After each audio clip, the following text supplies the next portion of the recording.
Hey everybody, I'm Arglefunf. This is Nancy Drew, The Haunting of Castle Malloy. So it's game number 19 in the Nancy Drew series, where she goes to merry old Ireland. When Kyler Mallory called me from her home in London and asked me to be her maid of honor, I was a little reluctant. After all, I hadn't seen her since she stayed with us as an exchange student a couple of years ago. But when she told me the wedding is going to take place at an old family castle in Ireland, how could I say no? The wedding will be very small, but Kyler still needs help with all the final preparations, which means she'd like me to arrive several days early. So I'm going to fly to Dublin, rent a car, and meet Kyler at Castle Malloy. She warned me that the place is somewhat in need of repairs, whatever that means. And unfortunately, by the time I get there, it'll be night. But I've never been to Ireland before, and I've never even seen a real honest-to-goodness castle, let alone stayed in one. So the fact that it may be dark and run down just makes it more of an adventure. Okay, that's not very adventurous. It's in need of repairs. That basically means the place is broken, like a giant bomb went off in there. It's not a great place for a wedding. It's actually old and spooky. And as people like to point out, Nancy did stay in a castle. That was game number 4, Treasure in the Royal Tower. How quickly she forgets hanging out with Queen Marie Antoinette. And you know me, whenever the question is who wants to go on an adventure, my answer is always, I do. Aww, but whenever my boyfriend proposes, that's not my answer. I don't think her boyfriend's ever proposed to her. Alright, so, ooh, hey, take a look. It's that thing from White Wolf of Icicle Creek. Did she just steal that from the lodge? Nancy? Crazy times. Ooh, and she got a mask from Venice from the previous game. These are all cases listed in our, notebook. Fantastic. Let's get started with the adventure. So here is the marriage, the wedding invitation. Yes, there's Matthew, Matt, and Kyler. And of course I need a phone card.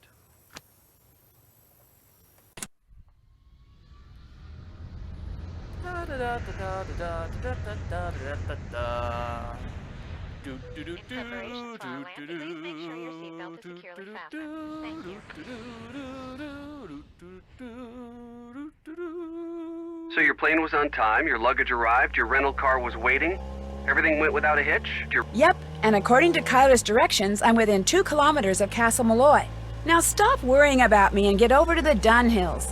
What time is it there? Around 2. The party just started. It's gonna go all day, so I've got plenty of time. Are you driving? Yes, Ned, I'm talking on my cell phone while I'm driving, but it's okay. There's absolutely no traffic. And I think I see the gates. I gotta go. Say hi to the Dunhills for me and have fun. Without you? Yeah, right. Take care, Nancy. Oh no! Okay, Nancy got into a car crash. What was that? Oh man, yeah, okay, so that's kind of a crazy car crash. Oh boy. Oh man. I'm feeling a little worried right now, because I was in a car crash a month ago, and I'm still not over it. I'm told it's probably gonna take years before I feel comfortable driving again, but it's like whenever I'm driving, I'm like, oh no, I'm worried somebody's gonna smash into me from behind. Oh, and there's a sheep. Hey, sheep. Sheepy. Sheepy, sheepy, sheepy, sheepy, sheepy, sheepy, sheepy. Alright, so we found a doll with, a doll. Kind of looks like Matt. Right? Kind of, maybe? Yeah. Oh, man, yeah. So like with my car crash, I could see it coming in the rear view window, and so I just, yeah, it felt like it was moving in slow motion, if that makes sense. It's like, whoa, because I saw it coming, whereas obviously Nancy did not see that coming. Nancy just reacted, and so I don't know. Whatever. Let's play the game and not focus on car crashes. So it's very, very, very scary. I'm glad Nancy's okay. I mean, her phone is busted. Well, that's not good. But other than that, she's okay.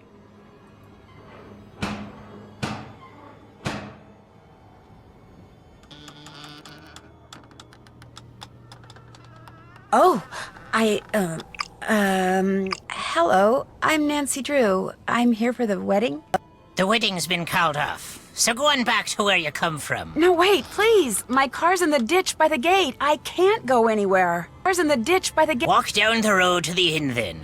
Give me your keys and I'll see to your car in the morning. I left the keys in the car. Can I at least talk to Kyler? She's sleeping. No, wait. I came all the way from the States. You cannot stay here. Go to the inn, I said. Now off with you. Please, can I come in just for a minute? Hello? Are you there? Hello? Alright, so here's a puzzle. Because the angry Irish man won't let me inside, I'm gonna have to throw rocks at the window to get inside. Oh! Jeez! Oh, man. Hey, it's Kyler! Hi, Kyler! And now she's gonna let me inside. That's nice.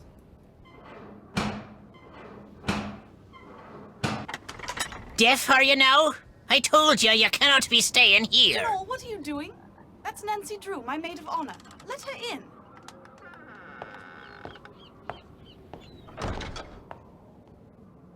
Matt's disappeared? How can somebody you came all the way out here with to marry just disappear? He hasn't disappeared for good. You have to understand, Matt's a bit of a prankster, and the wedding is still days away.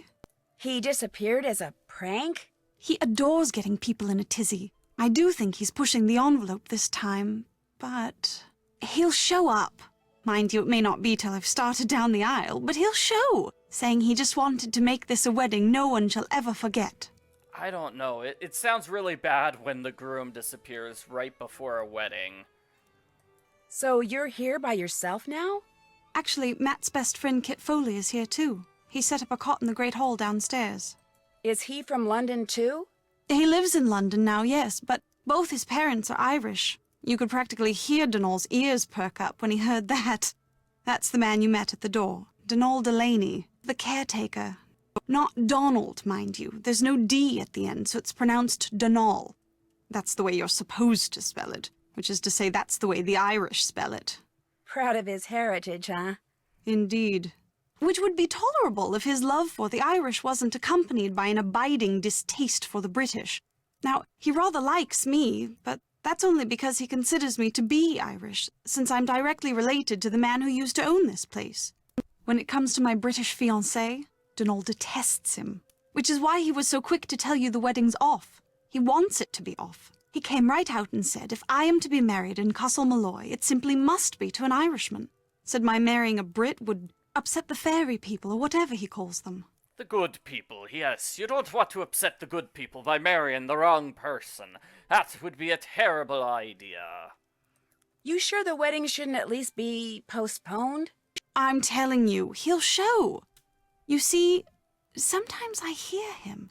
You know, his voice. It's very faint and muffled, but it sounds like he's calling to me, saying things I can't quite make out, teasing me, the lout. So I know he's somewhere close by. He'll be here for the wedding. I'd stake my life on it. Of course, I remember well your penchant for solving mysteries, so if you want to give this one a go, by all means do. You could start in the nursery. It's down the hall. That's where Matt had set up his cot and was spending most of his time. Find him, Nancy. Having my maid of honor ruin this silly vanishing trick of his would teach him a lesson he sorely needs. Alrighty then. People in the live stream chat are asking if I have a crush on Kyler. Well, obviously I don't have a crush on her anymore now that I'm married, but how could you not love a nice Irish girl with a giant turtleneck? How could you not? Why, that's crazy talk. What are you doing in here, if you don't mind my asking? Reading. About myself, in a way. You see, until my grandpapa died and left me this place, not only did I have no idea that this castle existed, but I had no idea my real name was not Mallory, but Malloy. Apparently, Grandpapa changed his name 50 years ago, so no one would find out he was Irish. I wonder if she's gonna change her name back. Or is she gonna take, like, Matt's last name? Is that what's gonna happen? What is Matt's last name again? I'm already forgetting. Matt Simmons? So she would be Kyler Simmons after the wedding. Your parents didn't even know? Unfortunately, they're no longer with us, so I can't ask them. But as far as I know, Grandpapa never told anyone his true ancestry, not even my father. I think it had something to do with his brother, Brendan, the man who owned this place and was living here when it exploded during World War II. He was rumored to have been a double agent, supposedly doing top-secret research for the Allies, but in truth passing his findings onto the Axis. Not exactly a brother you want people to know about. If the rumors were true. Anyway, ever since I found out I'm a Malloy, I can't stop reading about Ireland. So many different people have populated this country at one time or another. The Celts, the Druids, the Gaels. It's all quite fascinating. Have you come across anything in here that indicates whose side your great-uncle was really on? No, and if he was half as smart as he was reputed to be, I highly doubt I ever shall. He was quite the inventor, I do know that. Everything that remains in this place seems as if it's been tinkered with. Even his daughter's dollhouse, of all things. Alright, yeah. So this house used to belong to an old person who created a bunch of wild inventions and a bunch of tricky puzzles. That sounds like something which Nancy Drew comes across quite often. Quite often. Where does Mr. Delaney live? All I know is he comes at dawn and leaves at sunset. I can't fathom what he does all day, but he always seems to be puttering away at something. When he's not working, he spends most of his time down the road at the Screaming Banshee Inn. Well, of course he's always hanging out at the pub. Why wouldn't he be? Who pays him? My grandfather's estate. Apparently, Grandpapa considered Donal to be as much a part of Castle Malloy as those mouldy old tapestries you see everywhere. I should let him go. All he ever talks about are banshees and fairies and leprechauns. And he can be quite obstinate, as you saw at the door. But if Grandpapa saw fit to put up with him all those years, I suppose I can too. Yeah, but I mean, remember, Grandpapa didn't deal with Donal when he was a crazy old guy. He had to deal with Donal when he was a crazy young guy. Totally different kinds of crazy. Someone ran out in front of my car on my way here and caused me to drive into a ditch. Are you all right? Me, I'm fine. My car and my cell phone, not so good. And I'm pretty sure whomever I saw dropped this. Looks like some kind of homemade doll. The clothes. It looks like Matt. And that's his ring. What did the person who dropped this look like? I didn't really get a good look. It was dark and I was distracted and it moved so fast. Frankly, I'm not even sure if what I saw was a person. Donal, the caretaker. When we realized Matt was gone, straight away Donal claimed Matt had been kidnapped by fairies. Which is of course utterly ridiculous. It was probably Matt himself you saw, tricked out in some costume and leaving that doll behind just to confound us. Well, I do hope he's enjoying himself, because as soon as we're married, that will be that. No more practical jokes. Ever. You think Matt dressed up like a banshee to make your maid of honor get into a car crash? Because that sounds crazy. When you said you sometimes hear Matt, where are you when that happens? In here? In here, in the nursery, sometimes outside. His voice is always very muffled and very, very faint, so I can never tell where it's coming from or what he's saying. But it's Matt, I'm sure of it. And you've looked all over for him? When it became apparent he was missing, we searched everywhere, for hours. We were afraid he'd gone wading and drowned or something, or wandered into the bog, or gotten lost out on the moor. But we found no footprints, no clothes lying around, nothing. So when I heard his voice, it dawned on me he was playing one of his outlandish pranks. I was furious with him, but truth be told, it was also a bit of a relief. I'm gonna go play detective now. The 5 months I spent living with you, your dad, and Hannah, and Togo, of course. That was a very happy time for me, Nancy. I can't tell you how thrilled I am you're here. I get to see you again, and I get to see Ireland? I'm the one who's thrilled, believe me. Let me know if there's anything else I can do for you. I'm your maid of honor, remember? I haven't forgotten. Okay, I do have to apologize if during that conversation people weren't able to see anything because of the live stream cutting in and out. That's because my wife was, using the microwave upstairs, getting herself some tea, and for whatever reason, that just kills the internet. I can't, I don't know why. I don't know why the microwave destroys the live stream internet, but it does. And that's just something I have to deal with. Okay. This is kind of a long puzzle, so let's just talk about stuff. So let's see. I feel like poor Nancy. I really hope Nancy's not hurt with this car crash. I'm a little worried. It's like, but I wanted to go to Disney World this summer and ride on Space Mountain. But I probably won't be able to do that because my back hurts too much. It's a tragedy. A tragedy, really. Let's see, I'm gonna make a 3 thing over here. So let me make the 3 stack on the left. That way I can move the 4 to the right. Alright,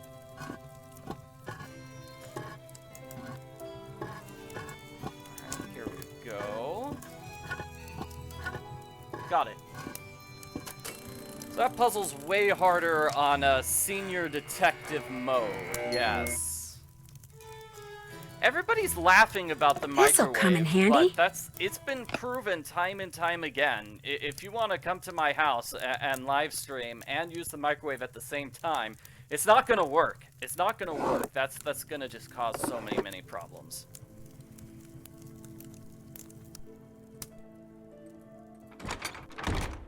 Let's see. I think here we can go downstairs and then immediately return to Kyler for a job.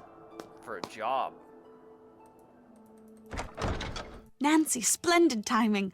I just thought of something you can do for me. There's an old-fashioned printing press downstairs. Have you seen it? No, I haven't taken a good look around down there yet. Just go down the stairs and look for the monstrosity with the big wheel and the levers. You can't miss it. It came with the castle. My great-uncle Brendan had all sorts of gizmos and gadgets and machinery lying around. Anyway, when I saw the printer, I told... Well, people are asking about Kyler's line earlier. I think that indicates that Kyler was an exchange student and she lived with the Drews for 5 months. I mean, she said, oh, the 5 months I lived with you. So I assume that was, you know, when she was younger and just studying in high school or something. Maybe she was a high school exchange student. Why not save some money and print the programs for the wedding right here? Problem is, Matt failed to get them done before he turned into the merry prankster. And since I have the mechanical aptitude of a bacterium, would you mind finishing the job for me? You'd only have to print 3 more sheets, and the plate, the ink, the paper, everything you need is right there. No problem. Thank you, Nancy. You're the best. Yeah... I mean, Kyler says she can't do it because she's terrible with machines, but she could at least try or put a little bit of effort. No, a lot of people just really just hate on Kyler. Just like, all she does is sit there and do nothing. But it's like, come on, she's reading a book. That's all she's doing. The wedding isn't for a couple of days. And so she's like, you know what, I'm just going to hang out here at home tonight. Just read a book. That's all I'm doing tonight because it's really cold. So I don't blame her too much. I don't know, I do have to wonder, like, the wedding is a few days away, right? That's what she indicated. Alan Payne. That's kind of weird. Alrighty. And this is not that tough, honestly. This is pretty easy.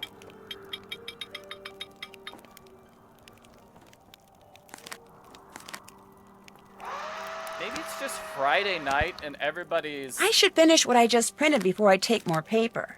Everybody's just relaxing because it's Friday night. It's Friday night. It's Friday.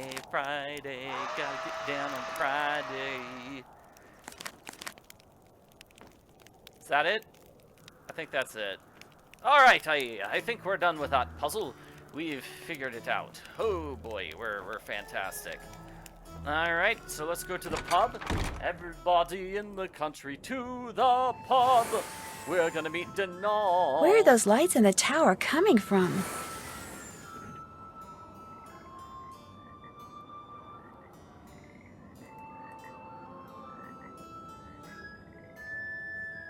Yeah, Kyler really should be looking for her husband, though. That is a little weird, but I mean, it's the middle of the night. She probably was looking for him all day. Sounds like maybe yesterday she was looking for him all day yesterday too. I think she was just looking for him for hours, and then when she finally heard his voice, she's like, oh, okay, he's just messing with me. And that's why she's decided to, like, stop looking for the dude. Maybe. Anyway, we have the telephone service. You want to put in your card, and, I don't have the phone number for our buddy, Alan Payne, so I will not actually call him, in fact. So, you're not so keen on staying at the castle after all, then? I'm staying there. I just wanted to talk to you.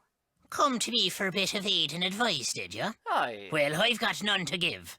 Not till I got the day's troubles behind me and a crow's nest in front of me. Huh? The mix maid suddenly took ill, leaving poor Seamus on his own, running back and forth, trying to mix and serve at the same time. I ordered soon as I walked in, yet here I sit, dying of thirst. You know, he brings up a good point. Where is Nancy actually going to be staying? Where is Nancy going to be sleeping? Is there a room for her in the castle? I'll do no talking till I get me crow's nest, and there's the sorry truth of the matter. But now, were some spry and spunky lass to lend poor Seamus a hand by taking over the mixing for a while, that would surely speed the plough. Ah, sounds good. Sounds good to me. I'll see to it you get your crows whatever, ASAP. Alrighty, so Nancy's Gonna going play to be Mix Maid playing for a Mix while, are ya? Maid. Well, here's what you're to do. It's basically the same, you know, cooking challenge that we've had in a bunch of other Nancy Drew games. We just need to make these 15 electrifying drinks at the juice bar. I'll take the orders and put the tickets up here. Each ticket will have no more than 2 drinks on it.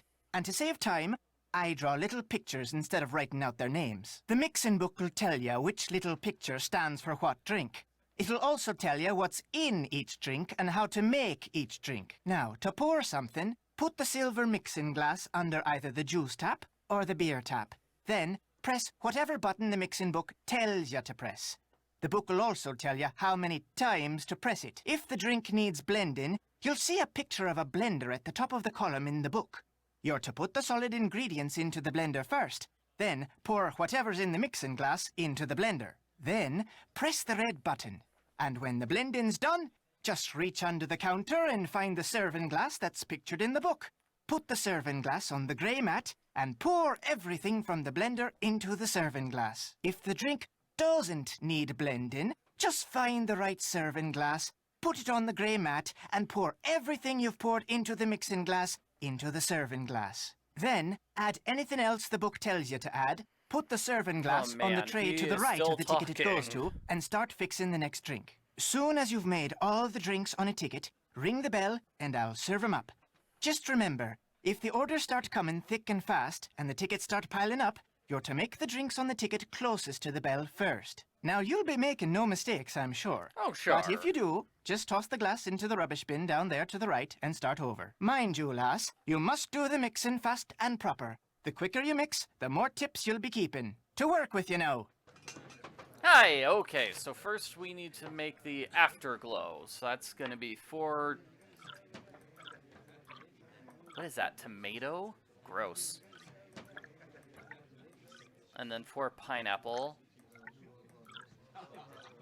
Yeah. 4 pineapple, 4 tomato, and then 4 orange. There we go. So that's the afterglow. Next we want to make the crow's nest for my good buddy Denal. Where is that crow's nest? Here it is. Crow's nest. So it's going to be 4 of this. 1, 2, 3, 4. No idea what that's supposed to be. 1, 2. No, just 1. Messed it up. Okay, so 4 of this. 1, 2, 3, 4. 4 orange. 1, 2, 3, 4. 1 of that particular thing. I'm going to shove in some ice. Oh, I guess I don't shove in the ice right now. Okay, throw away the ice. I'm going to pour the drink into the glass. Then I shove in the ice. Then I shove in the lime. And there's your crow's nest, everyone. Fantastic. 1, 2, 3, 4. I'm making another one. 1. And then 1. I'm not sure if I'm doing this right. Anyway. Sorry, it's hard for me to see if that's like a 4 or a 1. I'm sorry. Where's the fiddle? Mean fiddler. Okay, soda bubbles. 1, 2, 3, 4, and then 4 of these. 1, 2, 3, 4. Gonna pour it in, get some ice. You do fine work, miss. I sure do. Okay, so I need to get the other ones. Bleeding horse. Okay, strawberries. Okay, strawberry.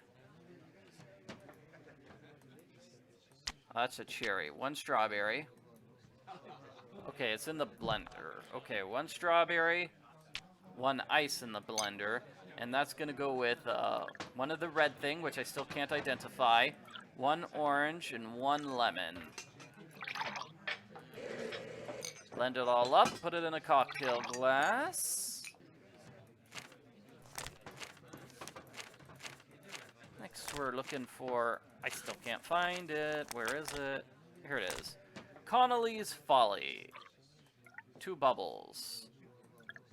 1 lemon, 2 orange. Put it with ice in the cocktail glass again. Ah, not a moment too soon. All done and dusted, are ya? Thank you, miss. Take what's in the tip jar, and the next time you help out, you can keep the tips then as well. Tomato juice. You make a mean okay.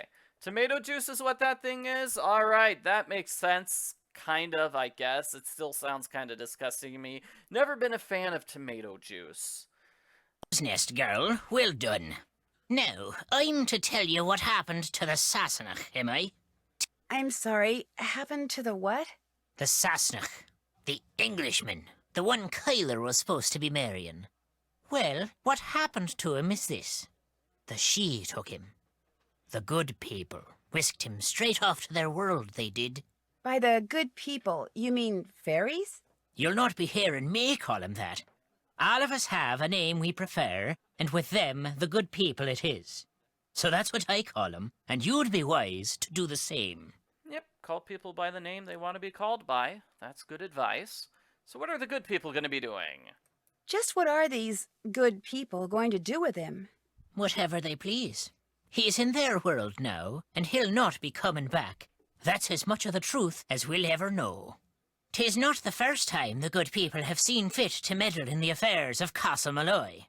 Caused the explosion they did. So some people are saying maybe one of the drinks is pomegranate instead of tomato juice. I'm not sure. That could be true as well.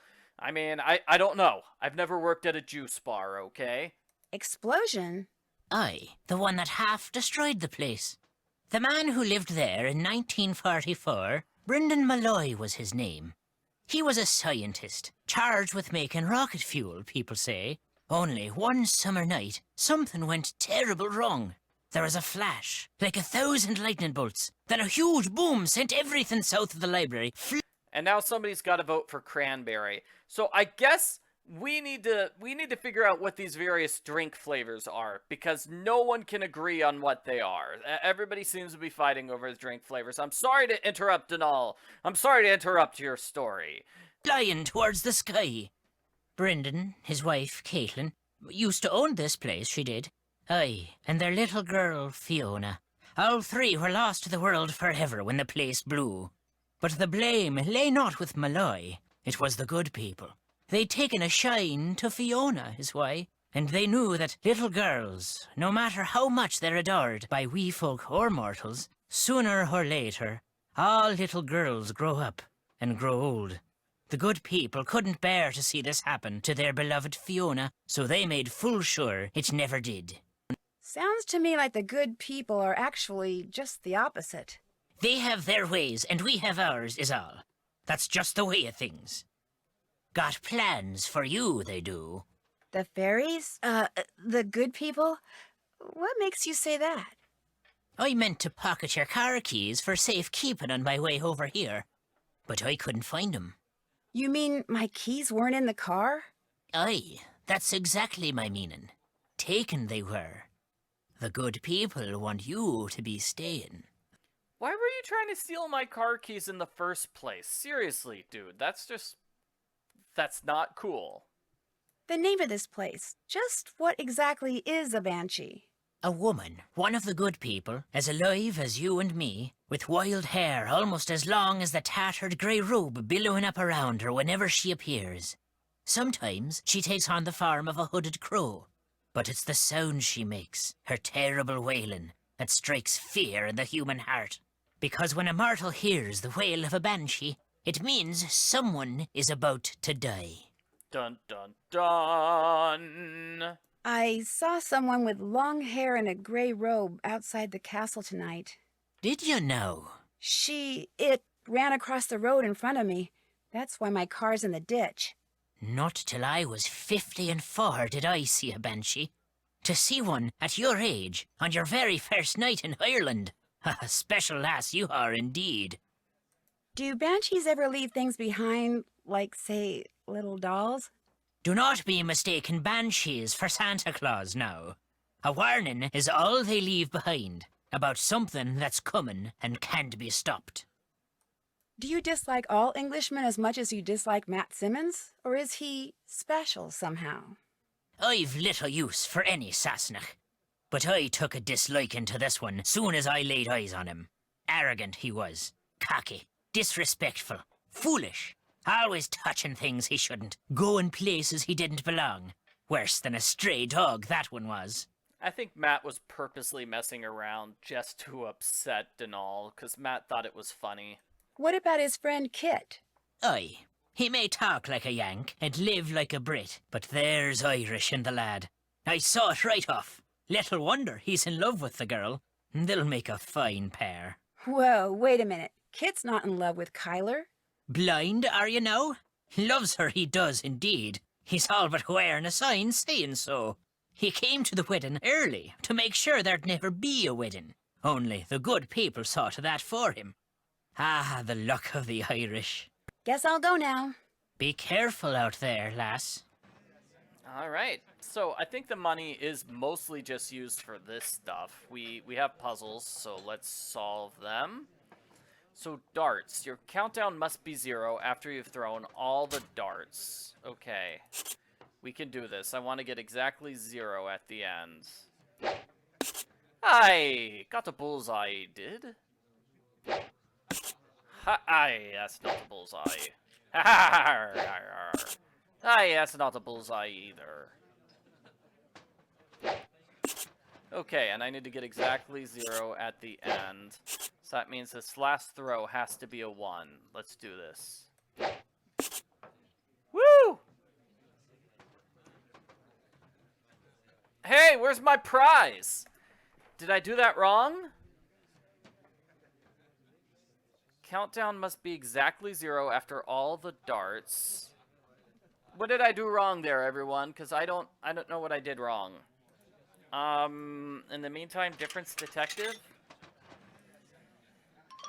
Man, running out of money.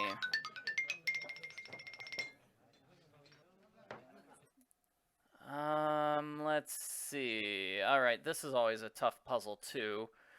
You can just click outside of your... outside of the game window, and that will temporarily freeze the game, helping you out.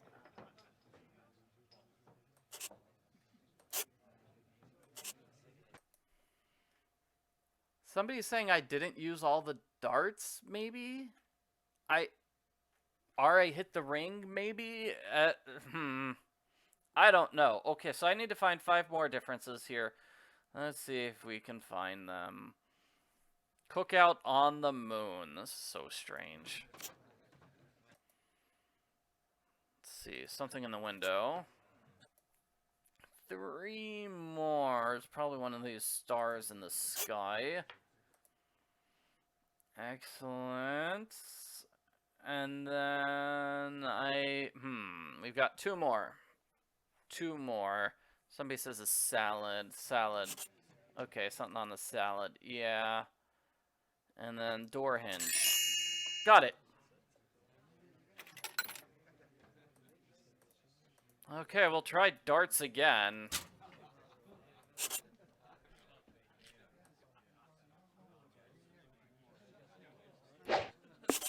Bullseye. Bullseye. Bullseye. Bullseye.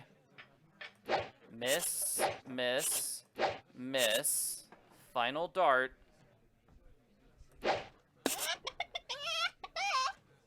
There we go. That gave me an Easter egg. Okay, but I'm not trying to get an Easter egg. I'm trying to get the prize. What did I do to get the Easter egg?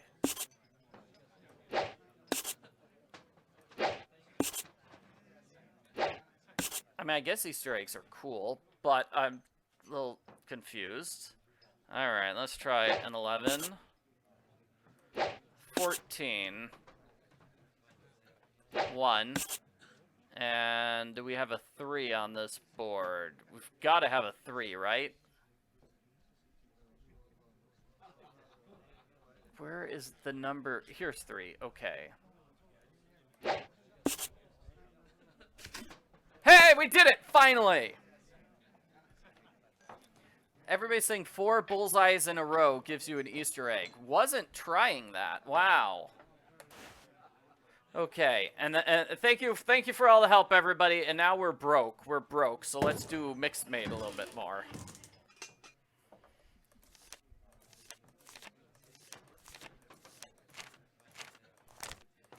Trying to find the Connolly's Folly. Okay, 1 orange. What are the bubbles? What are the bubbles? Is that just... I don't know. What are the bubbles? Now you might be saying, what about the beer tap, everyone? Well, the beer tap is, of course, ginger beer, not actual beer.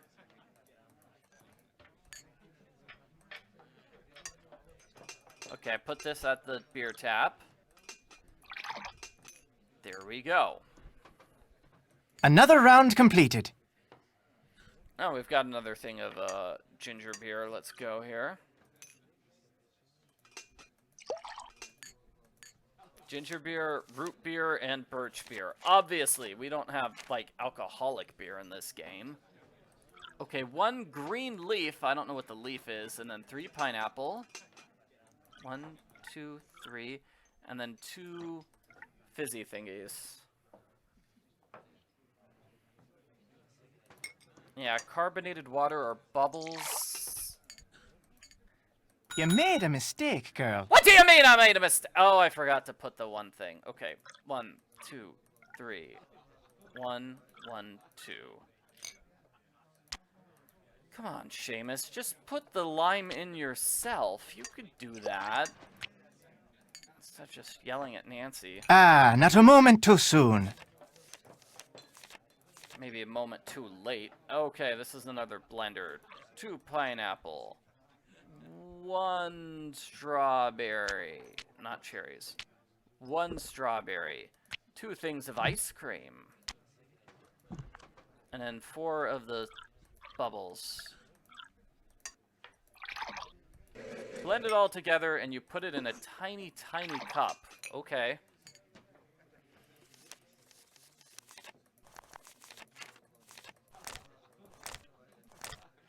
And then 2 more of the bubbles. We've got a cow thing. I'm going to assume that's milk. I don't know what the leaf is. Another round completed. Yeah. Okay. Anyway, all done. We're all done with that. Let's go back to Castle Malloy. Now that I've got some money, I'll be able to buy the fortunes from Madame Isbael. Lemon and orange and milk. Obviously, you want lemon, orange, and milk for a milkshake. Wouldn't that... So the leaf could be mint? Mint. All right. I'll accept that as an answer. And here is Kyler hanging out with Kit. Kit, the best man.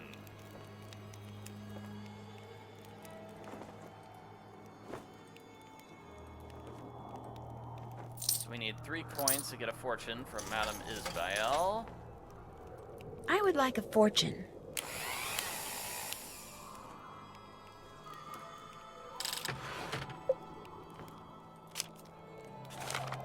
Two, shorten the road.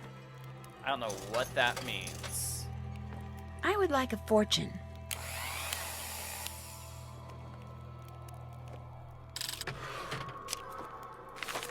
Strange. My vibes are never wrong. Okay, that's what John Gray says in Nancy Drew, Last Train to Blackmore Manor. No, Last Train to Blue Moon Canyon, sorry. Made up a new Nancy Drew game there. Wow. Anyway, yeah, we needed to get the money so we could get that. Now we've got the 2 weights for the weight puzzle up in Kyler's room. We'll do that after talking to our buddy Kit here. Hi, you must be Nancy Drew. I'm Kit Foley. Ignore the eye if you can. Walked into a door the other day. Looks worse than it feels. I'm a bit surprised you're still here, given the circumstances. I'm not sure I fully understand the circumstances yet. That's because you've only heard Kyler's version of what's going on. Or worse, that daffy caretaker's version. Either way, it's unlikely you've heard the truth. The truth being... Matt isn't playing a practical joke, and he hasn't been kidnapped by fairies. He got cold feet and left. It's as simple as that. Are you sure? Well, Matt didn't come out and tell me he was leaving. But hey, I am his best friend. I know him better than anybody. I mean, he loves Kyler, but she can be a handful. And he's no pushover either. Their relationship is so tempestuous, it scares him. She thinks once he makes a real commitment, everything will be fine. But he's not so sure. So he bailed. I don't think the possibility that he walked out on her has even occurred to her. She's in a raging state of denial, and I, for one, don't see any harm in allowing her to stay that way. I seriously doubt he walked out on her for good. It's just that for Matt, marriage is way too much, way too soon. So that's an interesting theory. We've never met Matt before, so I guess we don't know. Is he the type of guy who would run out on his bride days before the wedding without saying anything? It looks like you're drawing something. Are you an artist? Me? Not hardly. I'm with a real estate development company. These are just preliminary sketches for a couple of projects we're working on. In other words, I'm doing homework. That's not fun. Homework while you're on vacation? Residential real estate or commercial? Mostly residential. And let me tell you, we'd have a field day with attractive land like the one this castle sits on. Ocean view, easy commute to Donegal, bedrock foundation, readily accessible groundwater. That bog's a bit problematic, but a little sand, a little gravel, a little landscaping, voila! A cluster of 6, maybe 8 luxury homes amid a park-like setting that would sell like lightning. So everybody in the chat is saying they think Kit's lying about walking into the door. Unless by the door he means Matt's fist, because Matt probably punched him in the face for hitting on his fiancée. Yeah, really, we should be able to talk to him about the fact that there's a romantic photo. I'd better get going. See ya. See ya. Like, where was that photo? It was right here, right? We saw it just a moment ago. It's like, hey, you brought a photo of yourself, a romantic photo of yourself and the bride to your best friend's wedding. What's up with that, Kit? That's what I want to talk to him about. What's going on? But unfortunately, we can't ask him about that. When or how did you realize that Matt had disappeared? Kyler and I went for a walk, came back, and the next thing I knew, Kyler was saying Matt was nowhere to be found. Where did you last see him? In the nursery. He always seemed to be in the nursery fiddling with things. Whenever I'd tease him about it, he'd always give me this impish little grin like he was up to something. When I checked the nursery and saw that Matt's suitcase and backpack were gone, it finally dawned on me that he had left and he wasn't coming back. Of course, by that time, Kyler had convinced herself that he was simply playing one of his practical jokes, and I couldn't bring myself to burst her bubble, so I didn't. If you and Matt are best friends, how come he didn't make you his best man? Matt felt like it would be a good move for him politically if he asked this guy he knows from work, Alan Payne, to be his best man, and I said, fine, don't worry about it. No big deal. How come you sound so American? Because I am American. My father's VP of International Sales for Krollmeister Incorporated. The company transferred him to London 15 years ago. I've pretty much lived there ever since. I just can't seem to pick up the accent. Have you ever been up in the tower? Uh-uh. You saw the stairs, or what's left of them. There's no way to get up there. I could have sworn I saw lights coming from it. Perhaps it was the good people come a-calling on their good friend and all. Oh, and he's saying he can't pick up accents? But that's a great accent! I love your accent! It sounds so authentic! Or maybe it was just reflected moonlight or something. So if you're thinking Matt's up there, forget it. Ain't no way. There's a way! I think he climbed up there. I'd better get going. See ya. Keep it real. Maybe he's got a really, really long, tall ladder. I don't know. Something. There's got to be some reason how Matt got up in that tower.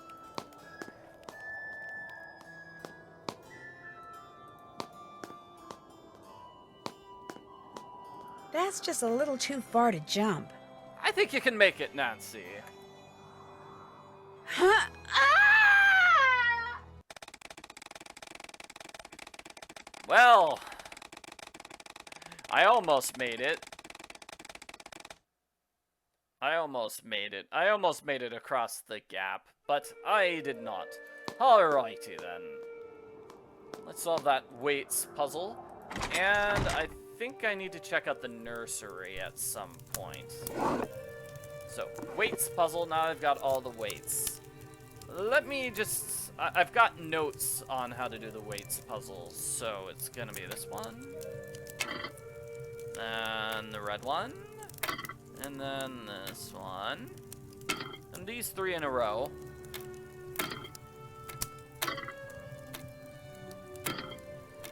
And then these three.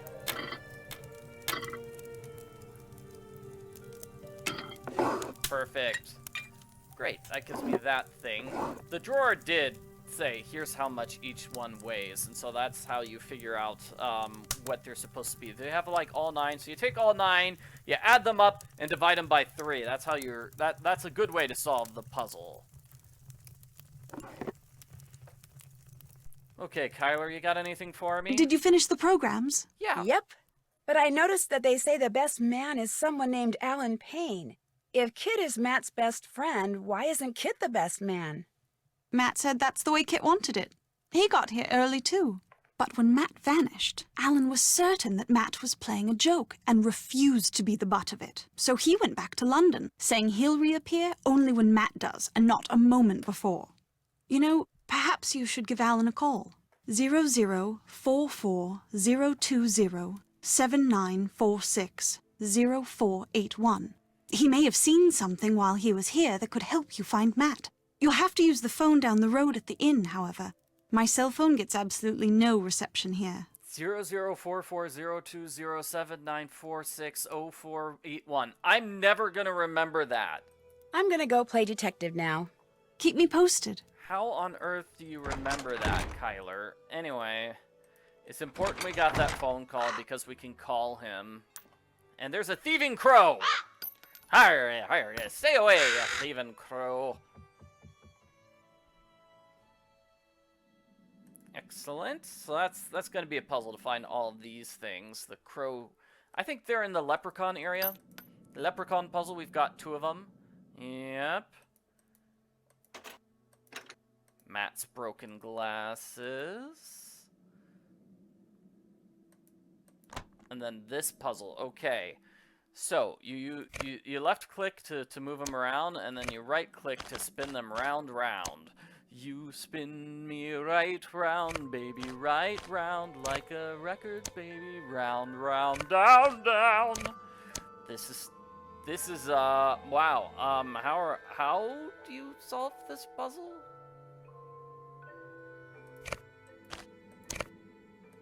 Like, we say, hey, maybe this is the upper right-hand corner, but then where am I gonna put...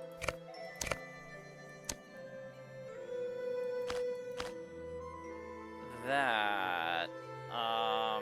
No, that would require red next to red, and there's no red next to red, so... What if this blue is here? And that'd get a purple next to a red head, which is here. Oh, but it's the wrong red head. Okay, let's try purple next to... Well, nope. Got it wrong. tough puzzle. Alright, so let's see.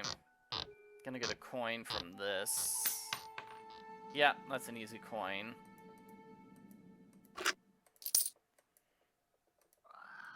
What is that? And this is like a puzzle which we don't need to solve right now, but it's good to know it's there.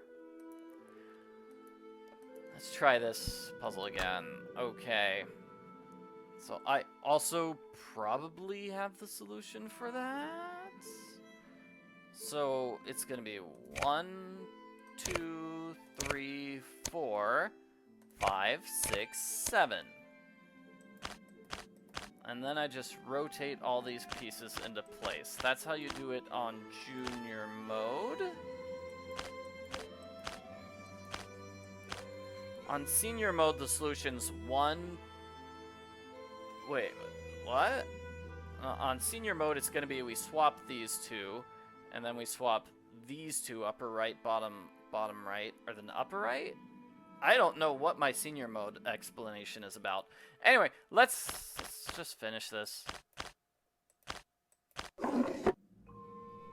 There's the solution to the puzzle. It gives us a gear. We're going to need 2 gears. The other gear is going to be in the area on the right-hand side of Castle Malloy, which we can't reach yet. I believe my good buddy Denal is going to help us reach that area.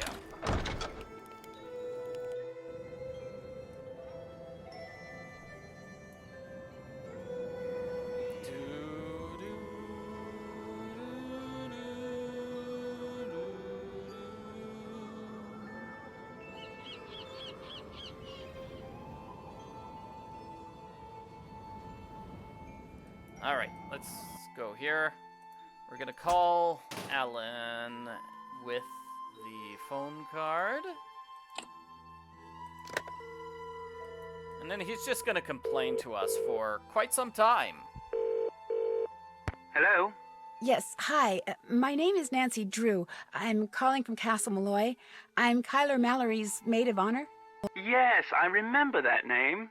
Has Matthew finally put an end to that ridiculous prank of his? No, I'm afraid he's still at it. But if you have a second, could I ask you some questions?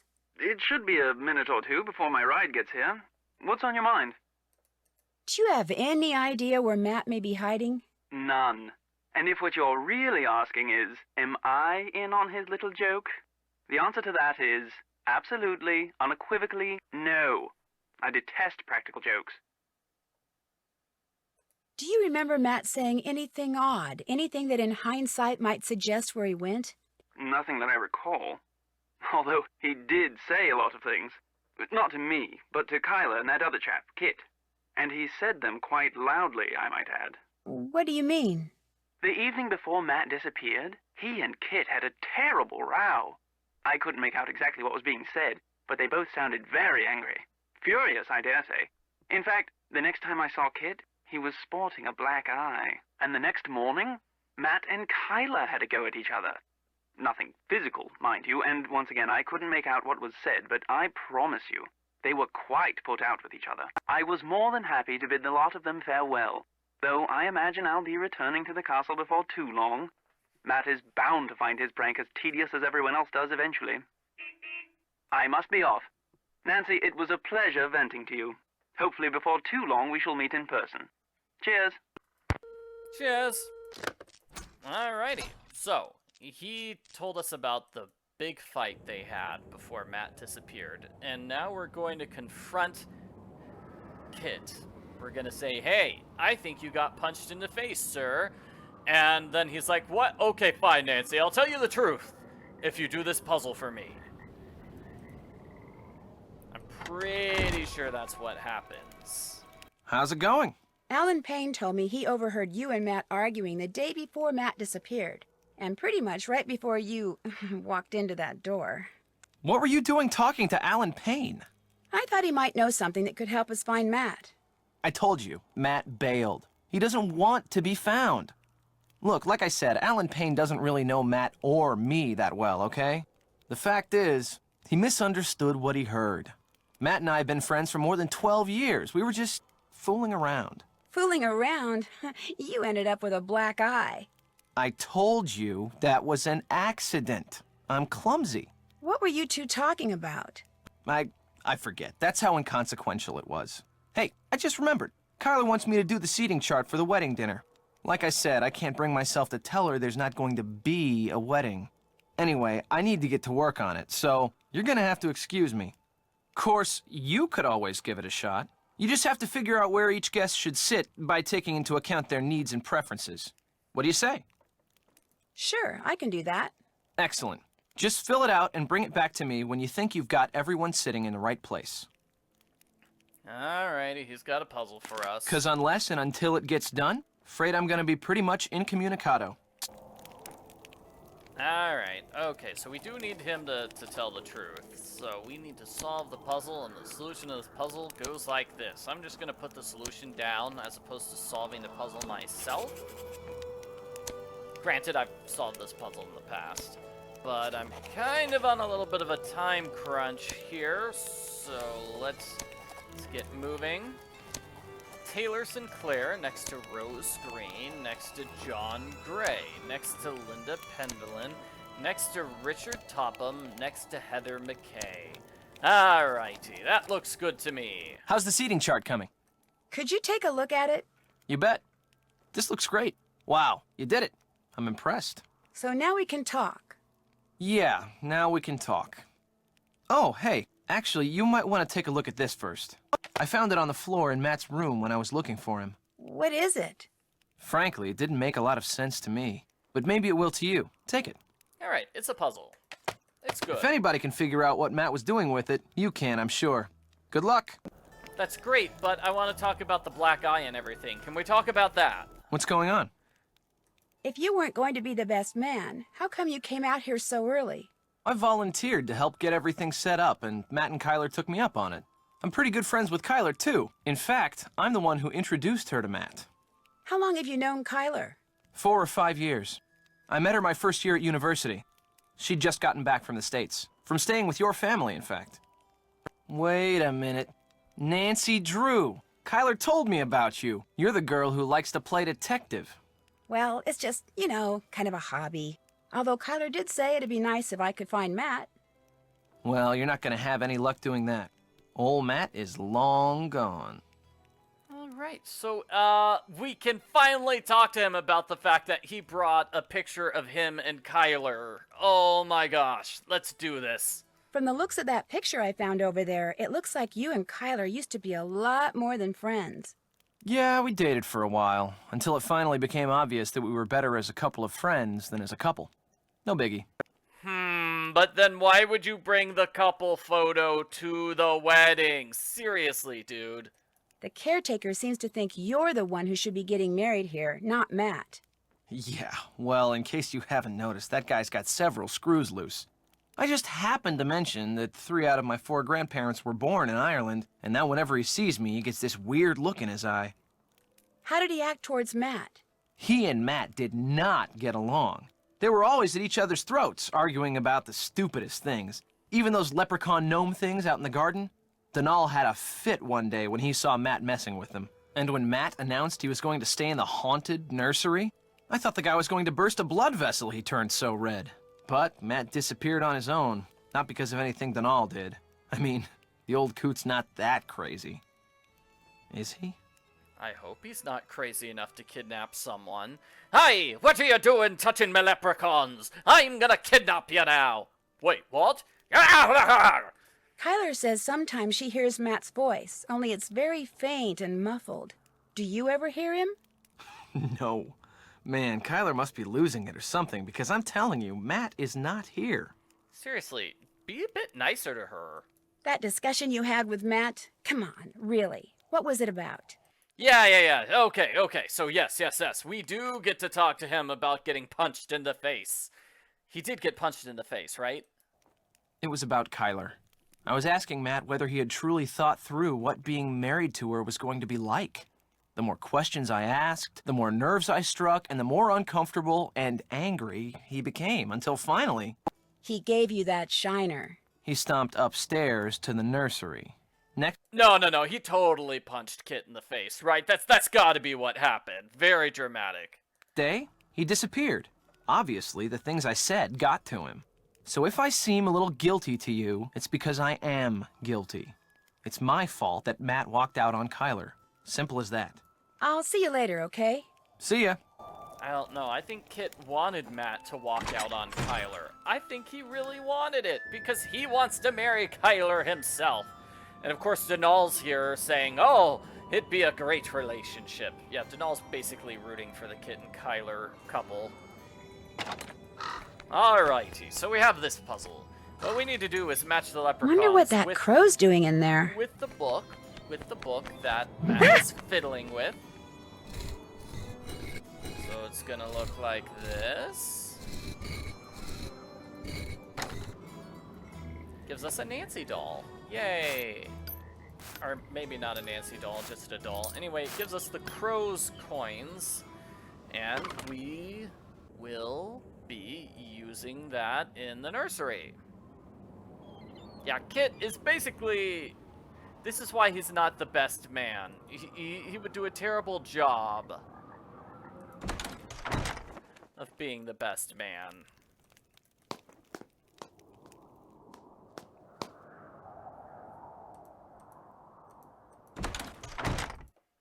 Alright, we put these things on here. Red, green, orange, and yellow. Now we need to do the colors of the rainbow. Red, orange, yellow, green, light blue, dark blue, and purple. That opens up this hidden passage. Woo! Hidden passage, which has a board. Whoa! We've got a board, everyone. Yes! And here's what we're going to use the board on. It's directions for the bog.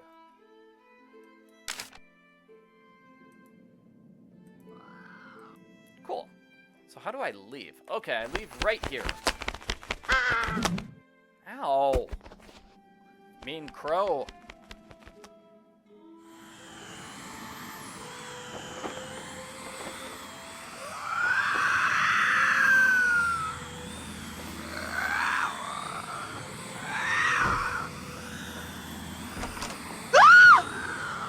It's the Banshee!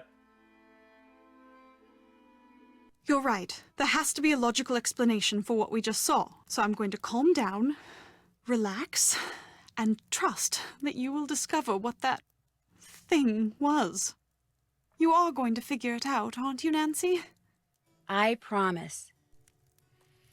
Alright, so we're gonna figure out what that Banshee... Wait, is there love drama we can talk to Kyler about? You have a lead? If Matt was staying in the nursery, where's his luggage? Right there by his cot. It's not there now.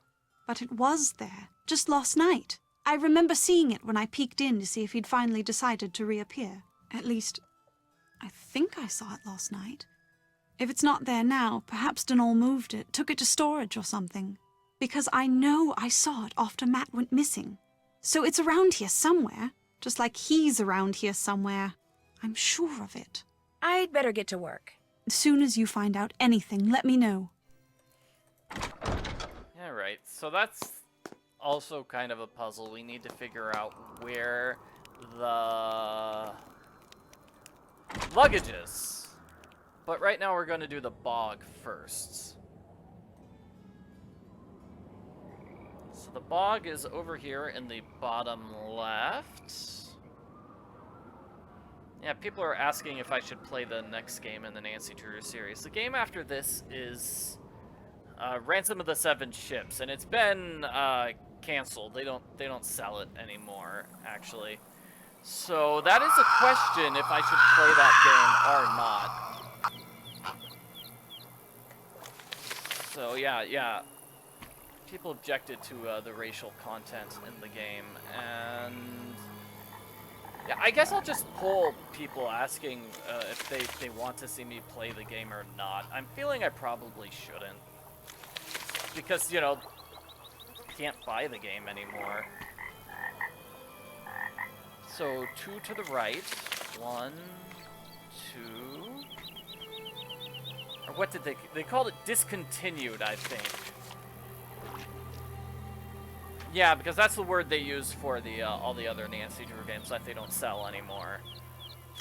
Discontinued. We didn't cancel the game. It's just been discontinued. Maybe someday in the future everybody will want to buy White Wolf of Icicle Creek for the Wii again, and then we'll recontinue it. And with this puzzle, we need to go. We're basically following the instructions in the bog. There's also the question of whether or not I should play the game because it's not a very fun game. A lot of people didn't like the game with the puzzles.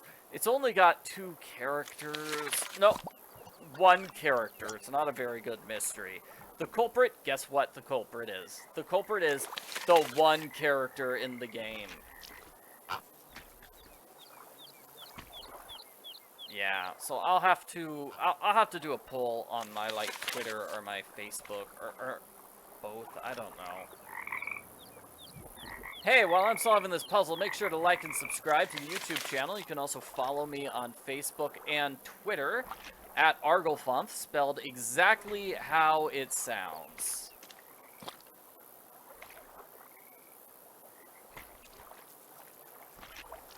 Alright, I think I've got this bog puzzle figured out. What you do is you follow the cairns, just follow the instructions on the cairns, and you should be good to go. We did it, everybody! We got all the way through. Oh yeah, follow me on Patreon as well. Yes. Support me on Patreon, all that good stuff. Buy my video games. The Lost Oregon City Gold came out this month. Pizza Delivery Boy, who saved the world, just came out for console. So that'd be Xbox, PlayStation. You can buy that game. And Nintendo Switch. That's pretty cool. This is like the tea making puzzle. Ew. This is like the tea making puzzle. Oh man, I am having bad memories of the tea puzzle from Danger by Design. So what we need to do to scare the bees, Bugbane, is Tansy, Pennyroyal, Wormwood, Thyme, and Catnip. Tansy, Pennyroyal, Wormwood, Thyme, Catnip.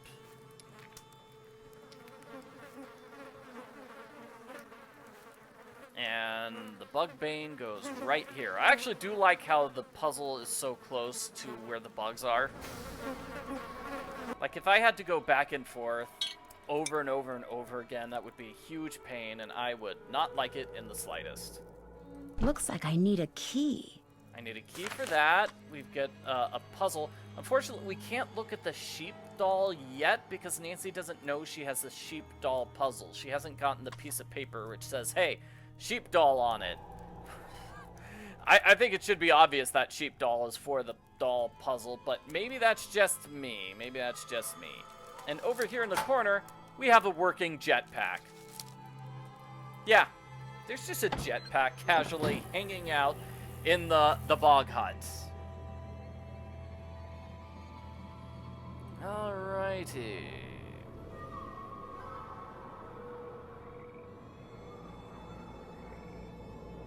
So the Dossier games came out, Nancy Drew Dossier, those came out before and after game number 20. Does that make sense? So the first one came out before game number 20. The second one came out after game number 20. And then I think after that is... They have Secrets Can Kill Remastered. I think that's what they did after. They instead of doing Dossier number 3, they did some work on Dossier number 3, but then they switched to Secrets Can Kill Remastered instead. I'm trying to find 3 crosses on a hill around here. That's one problem with this game, is it's hard to find things, so... I mean, I know there are 3 crosses on a hill for a puzzle here, but if I didn't know that, I would be so stuck right now trying to figure out what do I do next. Here they are, found them. Finally. Yeah, so that's one minor complaint I have. Everybody who's like a first-time player for this game gets really stuck not knowing where things are in Castle Malloy. It's a pain. Alright, so we have those 3 symbols. And we have 3 dates attached to those symbols. What we need to do is press the symbols in the correct order. So 1, 2, 3. The earliest date, then the second date, then the third date.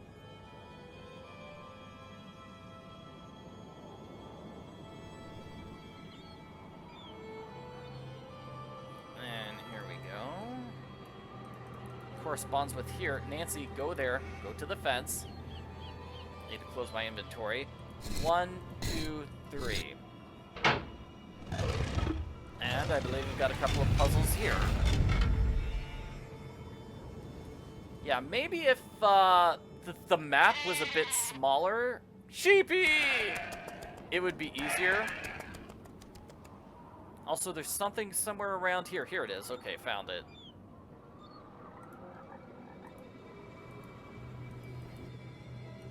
I can't get the flowers yet. Yeah, okay, flowers puzzle in a moment. Here's another spot, which is hard to find. Hard to know that there is a zoom-in spot somewhere here. Is it at the end of this path? Maybe that would make sense. It is. Okay, it's kind of at the end of the path, but not really. Very hard to find. Alrighty, so let's go here.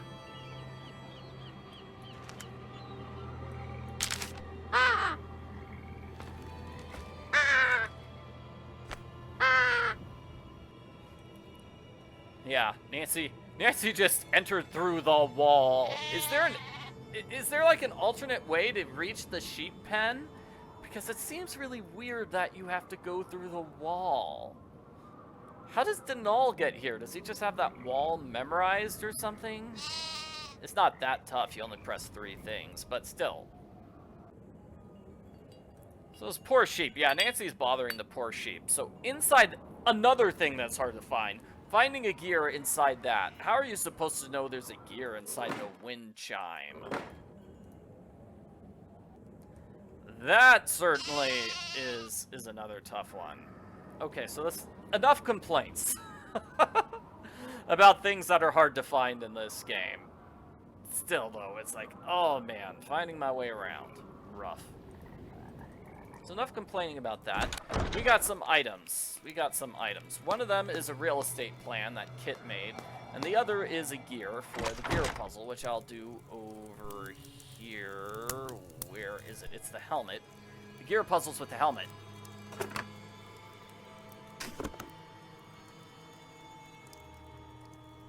Alrighty.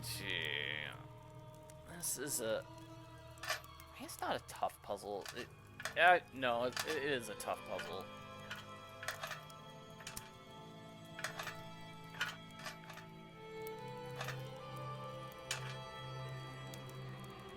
I feel like it'd be easier if I could just drop the gears, but no, the gears need to be touching something before you can drop them, because I feel like, hey, that's a spot where a gear needs to go. That's somewhat obvious that a gear needs to go there.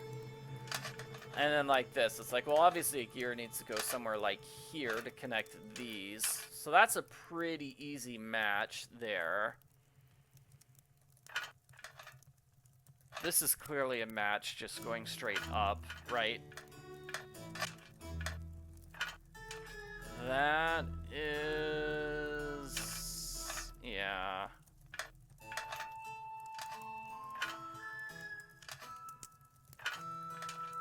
There, okay, those are all connected. But then here it's kind of tough. Maybe 2 of these? Like 2 of the large ones. Like that. And then here we just need to connect these and hope I get lucky, right? Got it! Woo!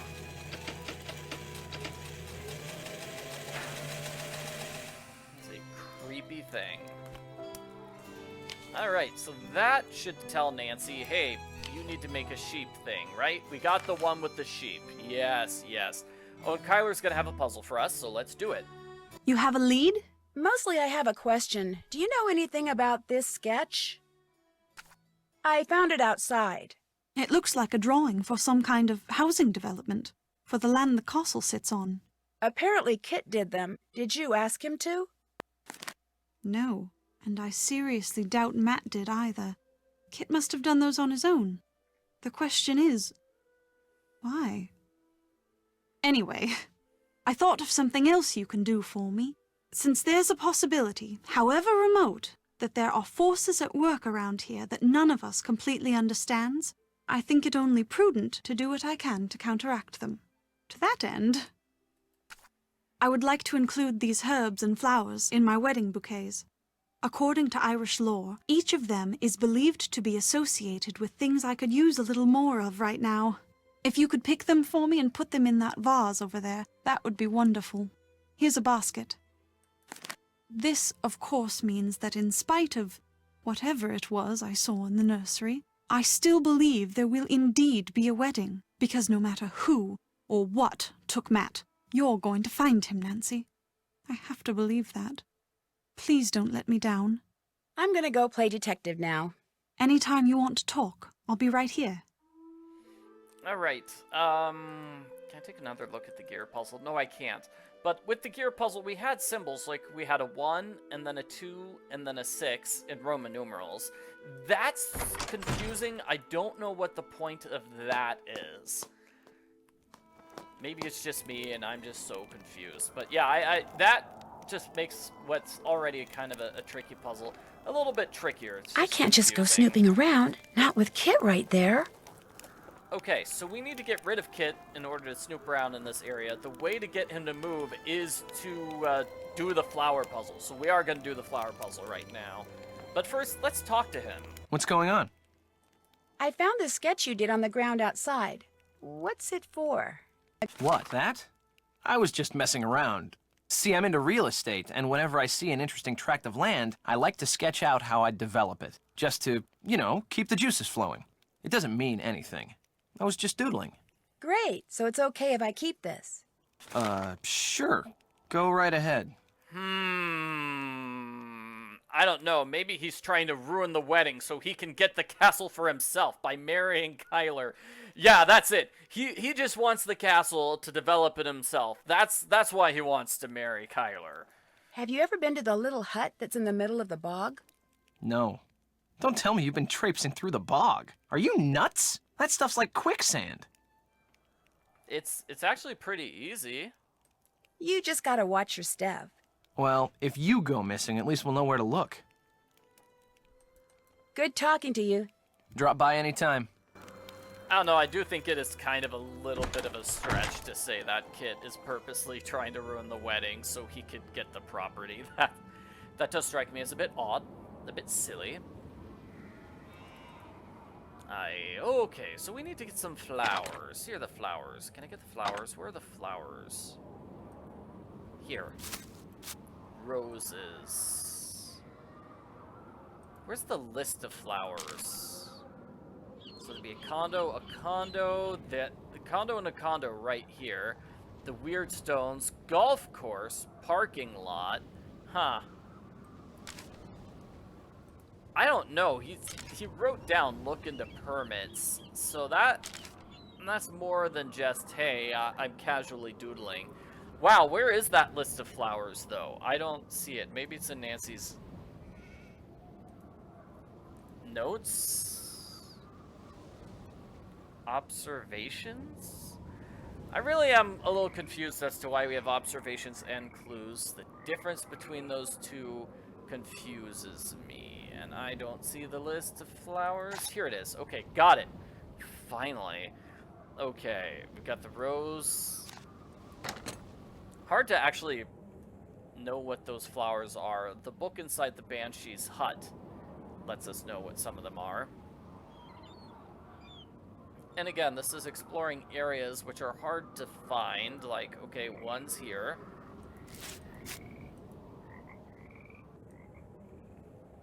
Hard to actually remember. Oh, hey, that's a space with a flower. One's in the bog, right? So I'm just gonna go down to the bog.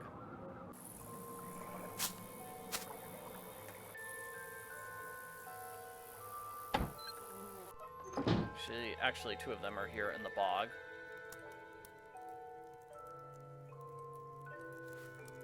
There we go. That sheep doll needs stuffing. And now Nancy knows. To stuff that sheep doll, I'm going to need more wool. Now Nancy knows about the sheep doll.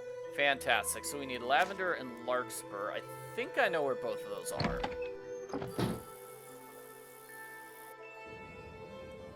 I think one's by the car.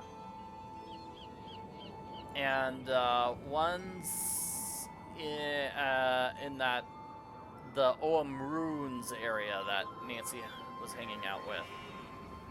So let's go there. It is kind of weird that Kyler's like, I just need you to grab all these random things for me right before the wedding. Just flowers all over the property. She's lucky they all happen to be here at the property. Ah! Creepy. There's that Banshee, all right. One of these has flowers. There we go. Oh. Hey, you can just go left and right when you're here at the bottom. Oh, that's easier. Cool.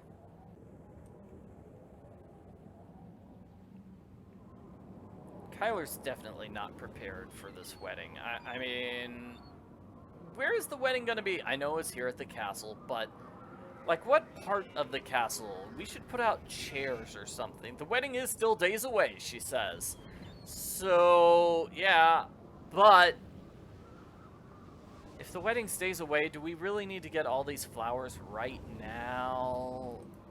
Can't we wait until morning when I can actually go to a flower shop or something? Alright, do I have, I have this thing for this puzzle, which I could have solved way earlier.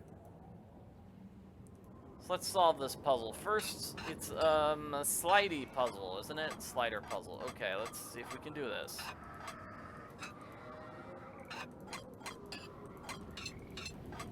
Where does the hole in the puzzle go? I'm forgetting already.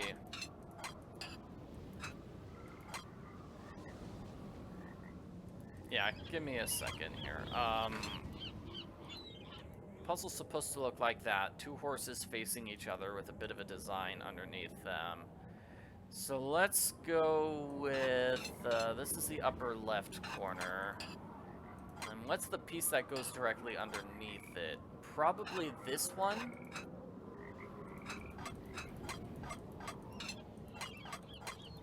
Like that, yeah.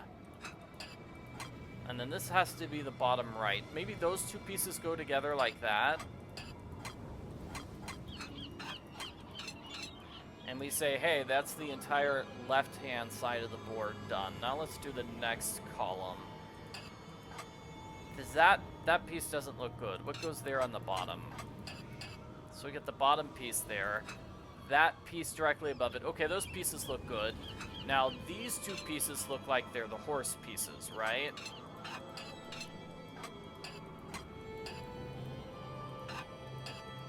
So I'm gonna get this right next to it, slide those two horse pieces into place. Looks great. So I think the missing piece might actually be here. What do you think?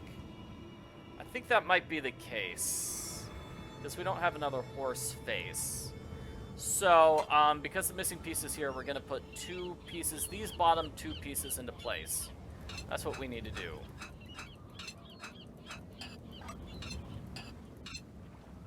So how am I gonna do that? I need to move them around a bit like that.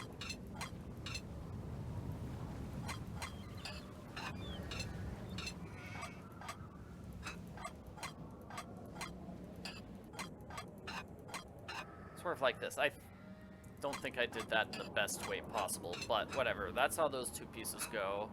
Now we need to get these two pieces into place. So shuffle those around. We're gonna have to move one all the way up.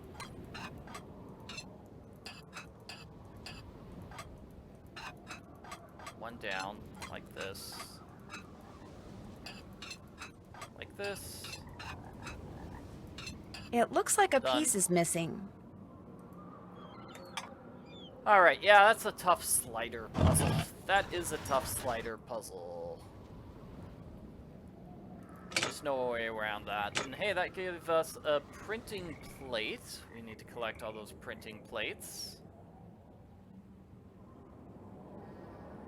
Poor Nancy's car.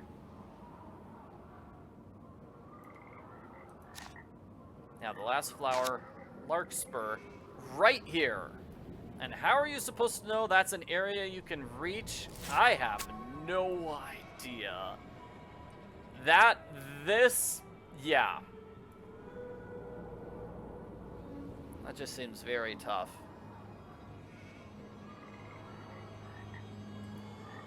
Alrighty, let's go back to the Screaming Banshee.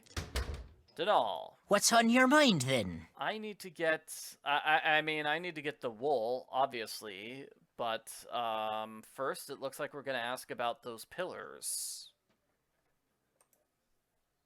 What do you know about the stone pillars with all the weird writing on them? I've never been able to make heads or tails of 'em. Even bought me a book on Ogham runes. Waste of good money, that was. Ogham runes? All those lines. Ancient Celtic symbols they are. Runes. Spell out something. I lack the time and patience to work out just what. I wouldn't mind having a go at it. Do you think I could borrow your book? Sorry to say, I'm not in a lending mood at the moment, lass. A wee bit of me favourite drum music would put me right, but the band can't be playing it because their drummer took sick. Looking for someone to take his place, they are. I could probably fill in. I mean, not permanently, but... Go to it, then. One ditty is all. Play it well enough, and the book will be yours. Seamus will help you get started. What a fine lass you are for helping out the band. Now here's what you do. Watch the cue. When it reaches the drum, just hit the corresponding section of the bowline with the beater. Keep doing that till the song's over. And if you've kept the beat well enough, the band'll split their tips with you. They're about to start. Just watch the bar, keep your wits about you, and you'll do fine. Alright, we're gonna do this. We are playing... Oh! Sorry, I'm doing this wrong.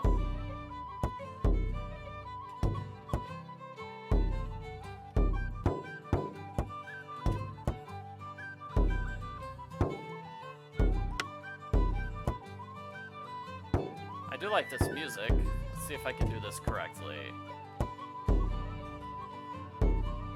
I've never been very good at puzzles like this.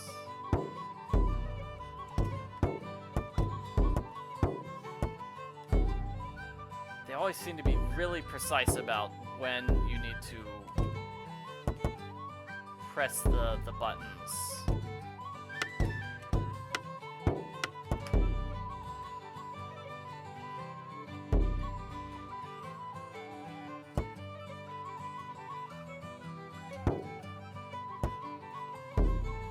Alright.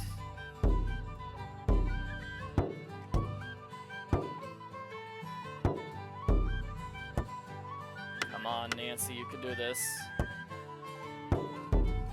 70! That should be good, right? That was a middling job. Nevertheless, here are your tips. You know what, Seamus? You know what? If you don't like it, you can play for the band. Sweet as clover to the honeybee, that was. Here's the book. Keep it as long as you like. I'll not soon have need of it. Will you be wanting something else from me, then? Sometimes I hear this strange kind of wailing sound when I'm in the castle. Have you ever heard it? These ears don't work so well now. Even the pattering of rain is beginning to slip by 'em. But, the situation being what it is, by my reckon, a banshee, you heard. Alrighty, definitely a Banshee, so someone's dying tonight. I don't think so. This sounded more mechanical. So, all of a sudden, you're an expert on banshees, are you then? Well, no, but... A banshee it was. How they know what they know, and why they do what they do, are mysteries far beyond mortal solution. But be assured, lass, someone at Castle Malloy is doomed. Wow, that's a really grim pronouncement. Have you ever been to the other side of the bog? Do I look daft to you now? There's no walking across the bog. Once you fall in, there's no getting out. When I was your age, younger even, there was talk of an old gypsy woman who kept house in the bog, living all by herself, crazy as could be. But a tall tale is all it was. You stay clear of that bog, girl. There be no crossing it. Not if you're fond of living. I'll let you drink your crow's nest in peace. Good night to you.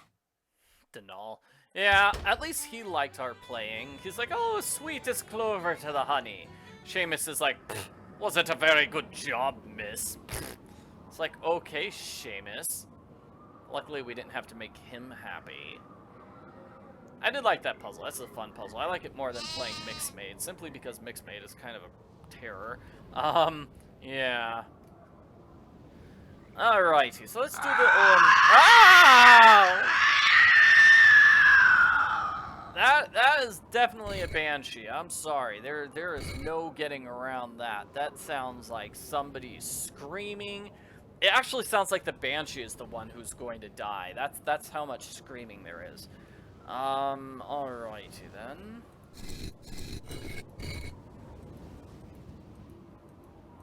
I'm not sure I got this right. Let's try this again from the beginning. This is just the trickiest of puzzles. Okay, first it looks like that. Next, I think it's gonna be horse with the fall, and the lines are gonna look a bit like this: a single line on top, line on bottom, like that. Great. Next, we're gonna have up. That's correct. And bare leaf. But the symbol on top is going to be this bug creature. And then finally, the last one will be this angry thing. Where's the angry thing? Maybe that season.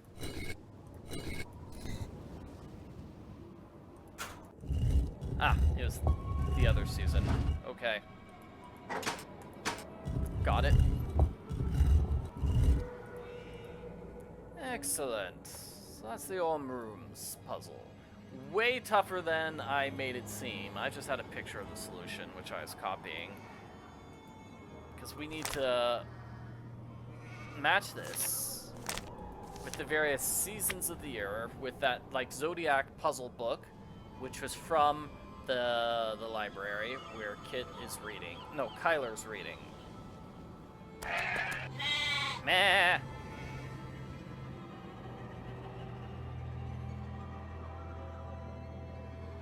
Banshee is just so interrupting. Excellent, and now Kit's gone, so we can find the luggage here. It's Matt's luggage. Dun dun dun dun dun. And Kit and Kyler are fighting. Those were just some sketches I made because I was bored. I do that all the time. I'm not after your property. Then what are you after? Nothing. Then why are you trying to tell me there's not going to be a wedding? Because Matt is gone. Matt would never walk out on me. Never. He still loves you, Kyler, but he's not ready to get married, and he just didn't know how to tell you. Oh, so he told you to tell me? Or was his leaving your idea? What'd you tell him, Kit? That I still had feelings for you? That it isn't over between us? Because it is. You know that, don't you? It is most definitely over. No, you tried to once, but I wouldn't listen. Why would I? Drama. Very dramatic, the two of them fighting. Alrighty, so we're gonna go over to Denal. I believe now we can talk to him. Maybe, or he's just sitting there drinking all night long, not really doing much, just drinking, having a grand old time he is.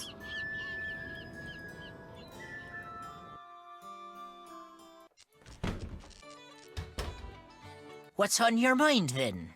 Oh, I'd better get nope. going. Good night to you. I'm wrong.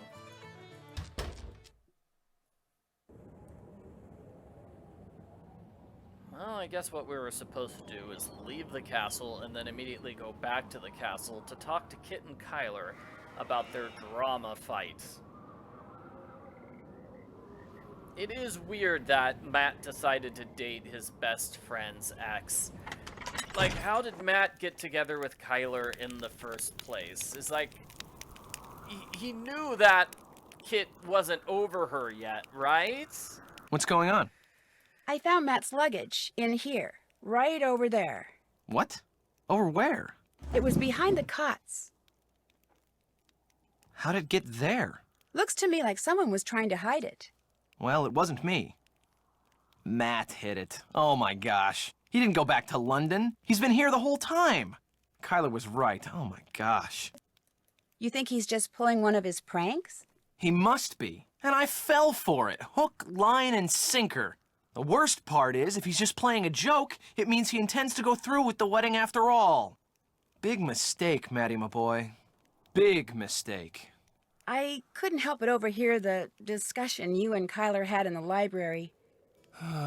That sure didn't go like I planned.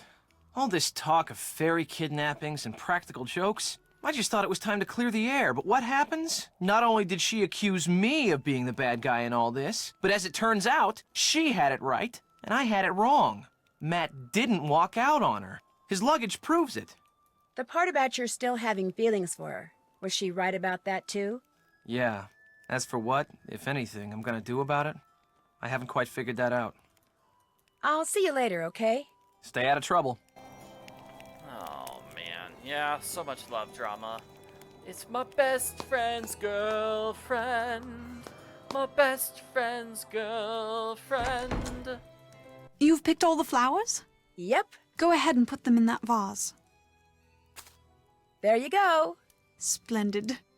Anything else to report? Will that help your wedding, which is... Yeah, I'm not sure flowers will help the wedding, but I guess they can't hurt. I found Matt's luggage hidden behind the cots downstairs by Kit's things. How did it get down there? It kind of looked like Kit was hiding it. Oh, don't be silly. Why would Kit do a thing like that? Well, anyway, that's a good thing. It means Matt's still around here, just as I've been saying all along. Anything else to report? I'm gonna go play detective now. Anytime you want to talk, I'll be right here. Poor lonely Kyler. I don't know, man. This is not a good situation for her. Her fiance's disappeared. Her ex is still trying to get back together with her. And the crazy old guy has just gone to the pub for drinks. It's like, oh no. Why can't she and Nancy just have a sleepover party right now? They could watch a movie, eat some popcorn. That feels like a much better way to spend the night.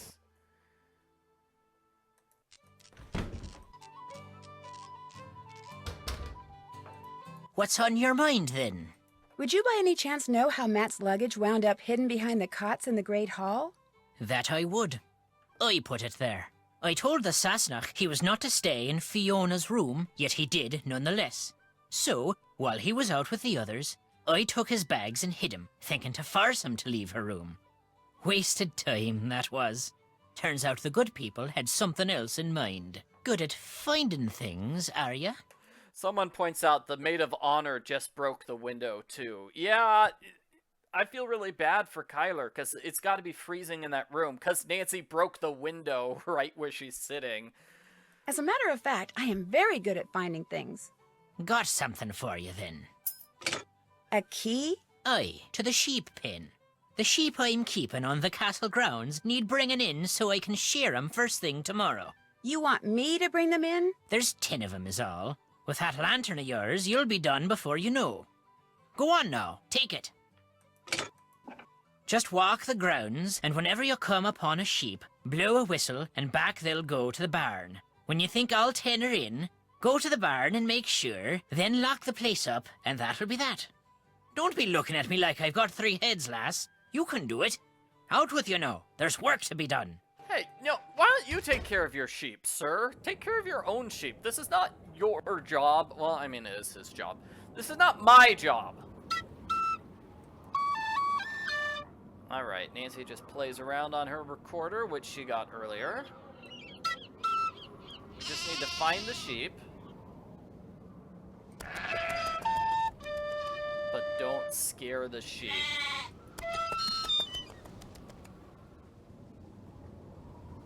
Yeah, this puzzle's so tough because you can't see anything.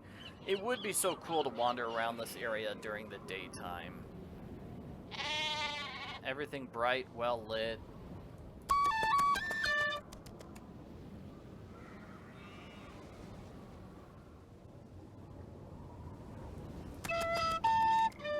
Found one.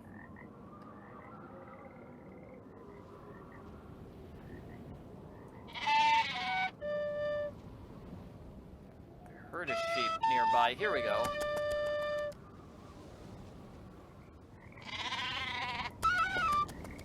So it doesn't matter where you are in relation to the sheep just needs to be somewhere on the board. Just somewhere on the game screen, that's all. I know someone was saying earlier, sheep have terrible peripheral vision, so it's easier to sneak up on them from the side. But that's not something we have to worry about here. It doesn't matter what direction you sneak up on the sheep, you just need to be near the sheep. But not too near to the sheep, otherwise the sheep runs away. Meh! Meh.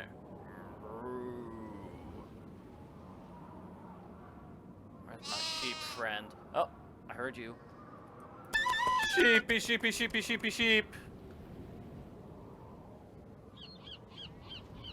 Sheep are in the Shattered Medallion as well.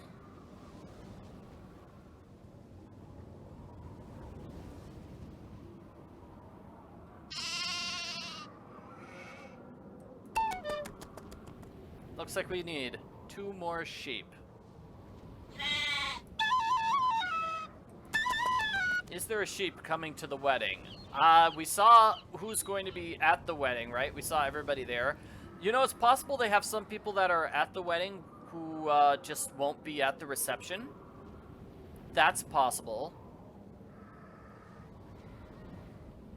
I think I had like 1 person like that for my wedding.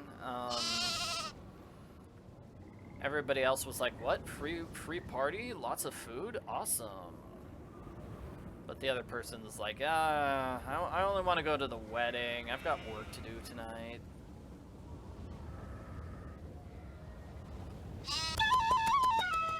Should have made her a doggy bag or something. Oh man, we had like this chocolate fondue fountain, which was amazing. It was so fantastic. Alrighty. And lock up all the sheep. There, the paddock's all locked up. Woohoo! And I just need to get a little bit of wool from the sheep, so we'll ask Denal for that.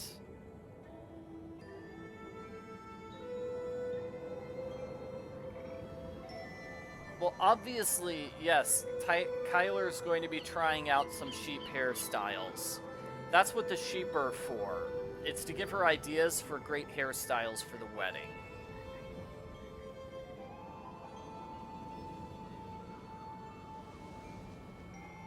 Yeah, how many sheep? So there are 10 sheep, and how many people were guests at the wedding? Look it up in just a moment. The sheep are tucked away in the barn, then? They sure are. I knew you could do it, lass. Will you be wanting something else from me, then? There are exactly 10 guests at the wedding. Henry, Lori, Jane, Kit, Heather, Richard, Linda, John, Rose, and Taylor. So those could all be sheep. Although I imagine Kit is the Kit that's on the guest list and not a sheep which happens to share the same name as him. It's possible, I suppose. It's possible that, you know, we have 10 sheep visiting because we've got exactly 10 sheep and exactly 10 guests. Coincidence? Maybe not. Maybe there's going to be a challenge where everybody has to ride the sheep. Yeah, everybody gets a sheep. Sheep racing. That is the wedding. That's it. The wedding will have sheep racing. Since you're going to shear the sheep that are in the barn tomorrow anyway, would it be okay if I sheared one of them tonight? You know how to shear a sheep, do ya? Well, no, but I need some raw wool, and I figure it can't be that hard. I'm willing to let you give it a try, but you'll not be finished till you've filled 3 bags. Do I have your word on it? 3 bags of wool, you got it. All right, then. The book there in the barn will tell you how to operate all the equipment. Oh, and to get a sheep into the shearing station, just blow this tune on your whistle. Read the instructions, blow the whistle, and you'll be adding sheep shearing to your list of talents in no time at all. Alrighty then. So, Yeah, somebody points out it's very good that Nancy doesn't have none of the guests are here, because all those people would make Nancy do chores. Could you imagine her doing chores for 10 extra people? That'd be crazy times. Was Denal invited to the wedding? He is not on the list of guests. He was not in the seating puzzle from earlier. So I don't think he's at the wedding. I don't think so. I don't think that's the case. Okay, you play your whistle. Every guest is getting its own sheep as a wedding present? That would be crazy. Definitely. Okay, let's do this. Okay, so this sheep is a red burn sheep, so 4. And then burn is 23, so that's 27. And would you say it's angry or panicked? It's panicked. So 27 plus 16 is 43. That's what I'm guessing.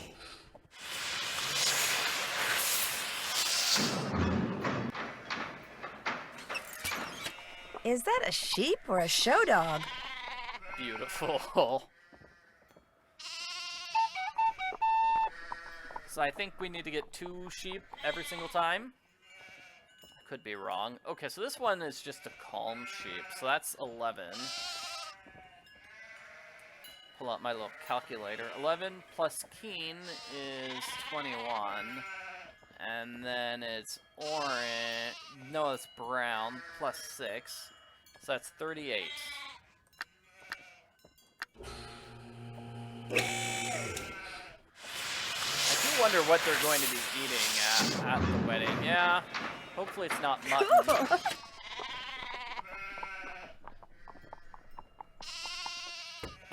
One bag down, 2 bags to go.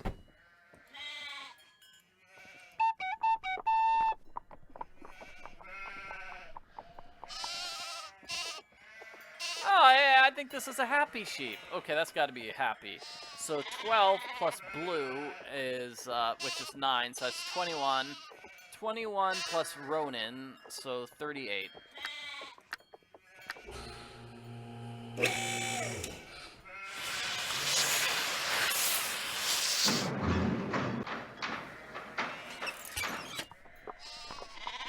This is just amazing sheep shearing technology. Like, how is this even a thing? I'm pretty sure that's not how they shear sheep in real life. It can't be, right? That's crazy. So this one looks a little panicked, so that's going to be 16. No wonder it's panicked. It's going to be attacked by that scary machine. 16 plus 17 is 33. And it's green, which is 2, so 33 plus 2 is 35.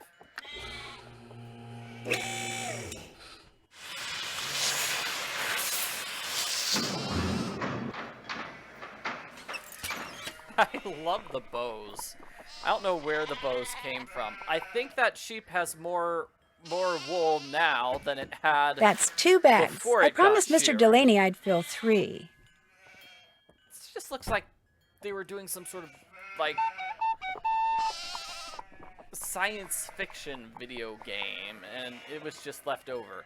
Oh, happy sheep, gotta be a happy sheep. So 12 plus 17, because it's a Ronin, plus 4, because it's red, that equals 33.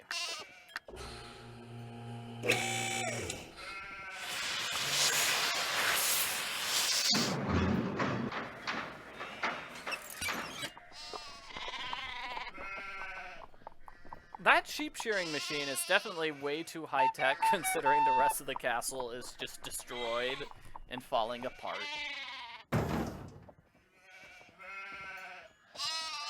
Ah, it's bleeding. Alright.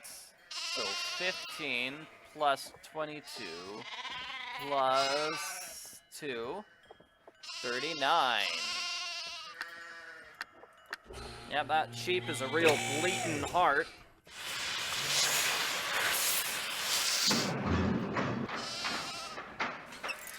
Mohawk! Now that's an interesting look. We got a Mohawk sheep, everyone! There, all done. I love the Mohawk sheep. Best sheep. Hopefully that's the sheep that's invited to the wedding. Imagine Kyler just walking into that machine. Hey, what's going on? What the? Ha, ha, ha, ha! Comes out with a mohawk, and that's her wedding photo. What color dress is Nancy going to have? I don't know. That's a good question.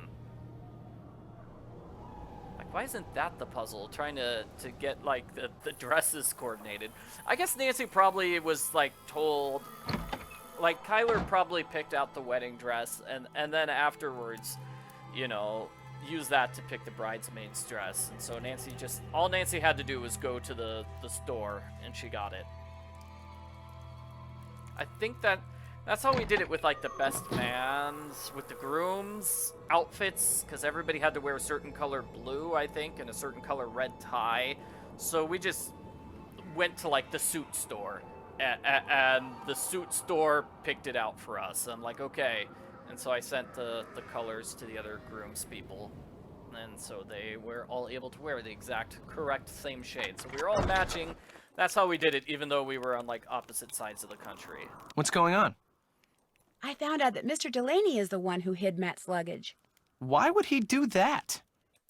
And people are making jokes about what are they wearing. Okay, so is Nancy going to wear a dress that's designed by Minette from game number 14? Another person saying she's wearing her cat suit from Phantom of Venice. Maybe they're all wearing matching turtlenecks to match with Kyler. Yes, our Nancy will be wearing her 1930s flouncy dress from Secret of the Old Clock.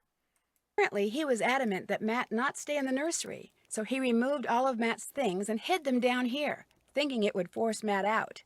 That was the day Matt disappeared. Stubborn old loon. Well, then, I guess that just proves this really is all just one big inane practical joke. Matt vanished, thinking we'd find his luggage in the nursery. Unless Denal is lying, and he hid the luggage for some other reason. For crying out loud, Nancy, find Matt before this mystery drives us all loony. I'd better get going. See ya. Stay out of trouble. We're tiny, we're toony, we're all a little loony. Yes, everybody's loony here. Let's get another fortune. I would like a fortune.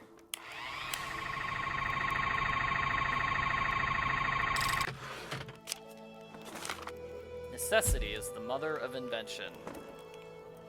Thanks! That fortune-telling thing is just so useless. No. I think it gives hints sometimes, but it hasn't been much help for me. I'll say that. Alright, so we need to solve this version of the puzzle. Luckily, that's the one which shows up. The other versions of the puzzle you don't have to solve in order to beat the game. It's nice to get them. I think one gives you, I don't know. One gives you money. I don't know what the other ones give you off the top of my head.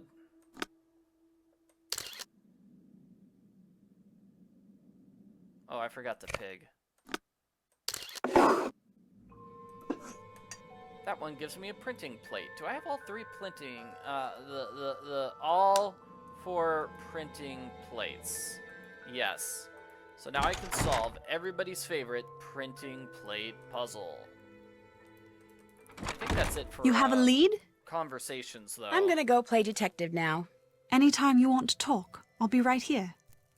Yeah, so this is the tough puzzle.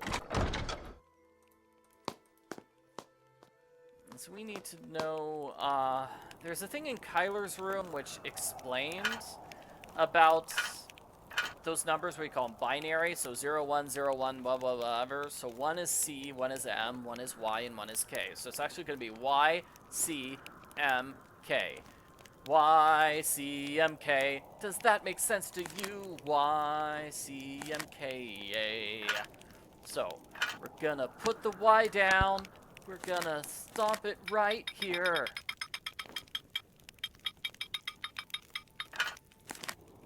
That's Y. Now this is C, so we're gonna put the C down.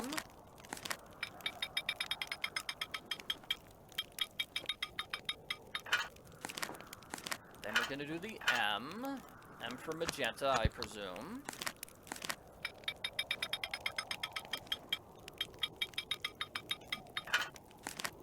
finally K. K being the most important of them.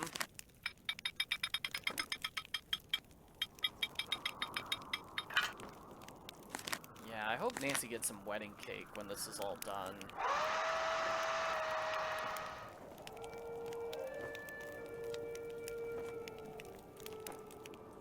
Alright, we're gonna go outside and do this jetpack puzzle. Really find it strange that Nancy can't tell people, hey, by the way, I found a jetpack. So yellow goes to red. It seems crazy that Nancy has a jetpack. So I've got the instructions written down. 729. This, flip this down, spin this dial to black, slide the lever to the halfway point, press yellow, press red, turn this dial to red, move the number dial to 4, flip blue and yellow, and press go. Oh my gosh, I'm flying! Woohoo! Woohoo! This is so cool. I get to fly.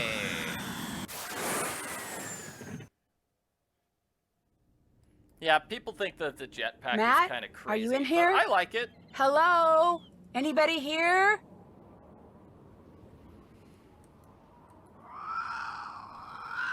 So that's how the Banshee is flying. The Banshee has a jetpack. Which is weird to say, but that is in fact the truth. And here's the puzzle. We need to find all of these. That will be the puzzle for this. Does that make sense? So we want to open this. That's the puzzle. We can tell by the symbol on top. It looks like we need our 4 books and that particular spot. That will give us numbers and letters. No, numbers and letters. Yep.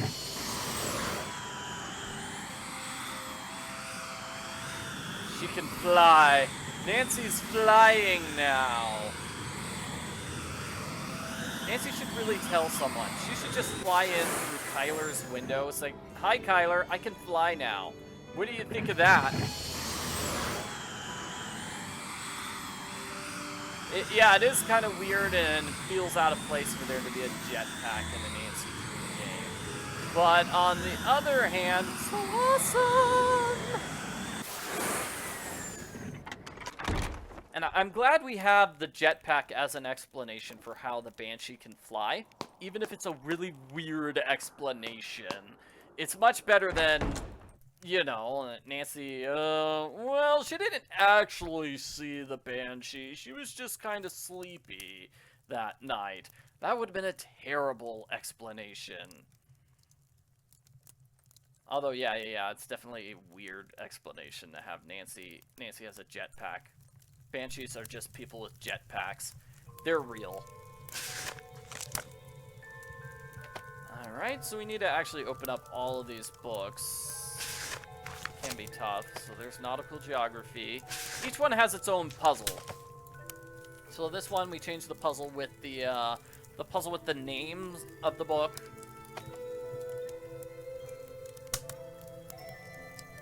I only find 2 of these books.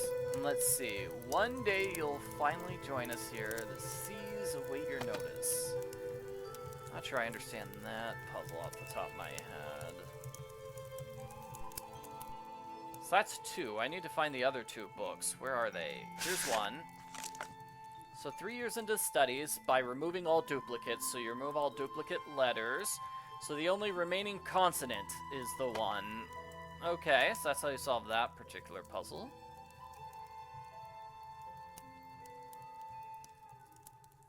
I can't find the last one, sorry. Yeah, it's just definitely, this feels like it's weird. Like this is part of a totally different video game. It's like, hey, did we just go into a totally different name? And here's the final puzzle book. You have a lead? I'll let you get back to your reading. Anytime you want to talk, I'll be right here. Yeah, definitely. This is the point where the game kind of goes off the rails, actually. We leave the world of, like, reality and wedding drama, and now it's just jetpack science. Oh, somebody wants to see the death scene where I fly over the water for too long. Yeah, we can do that.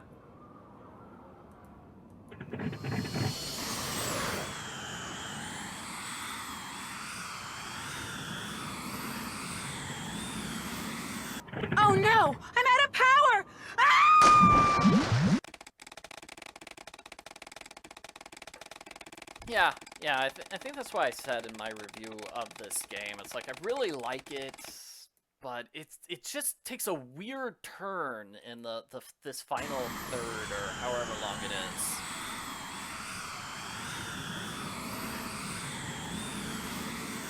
And I feel like part of the reason why it takes this weird turn is they were just trying to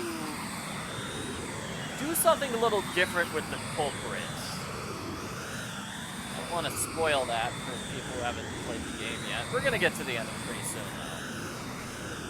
It definitely feels like, yeah, they were trying to do something a little different with the culprit, and then that just kind of, well, it just takes this kind of weird sideways turn. What's on your mind, then? Guess I'll go now. Fine with me. Let's call Nancy's friends. Do we have enough time for that? I think maybe we do. I think we have enough time for calling Nancy's friends. Let's do it.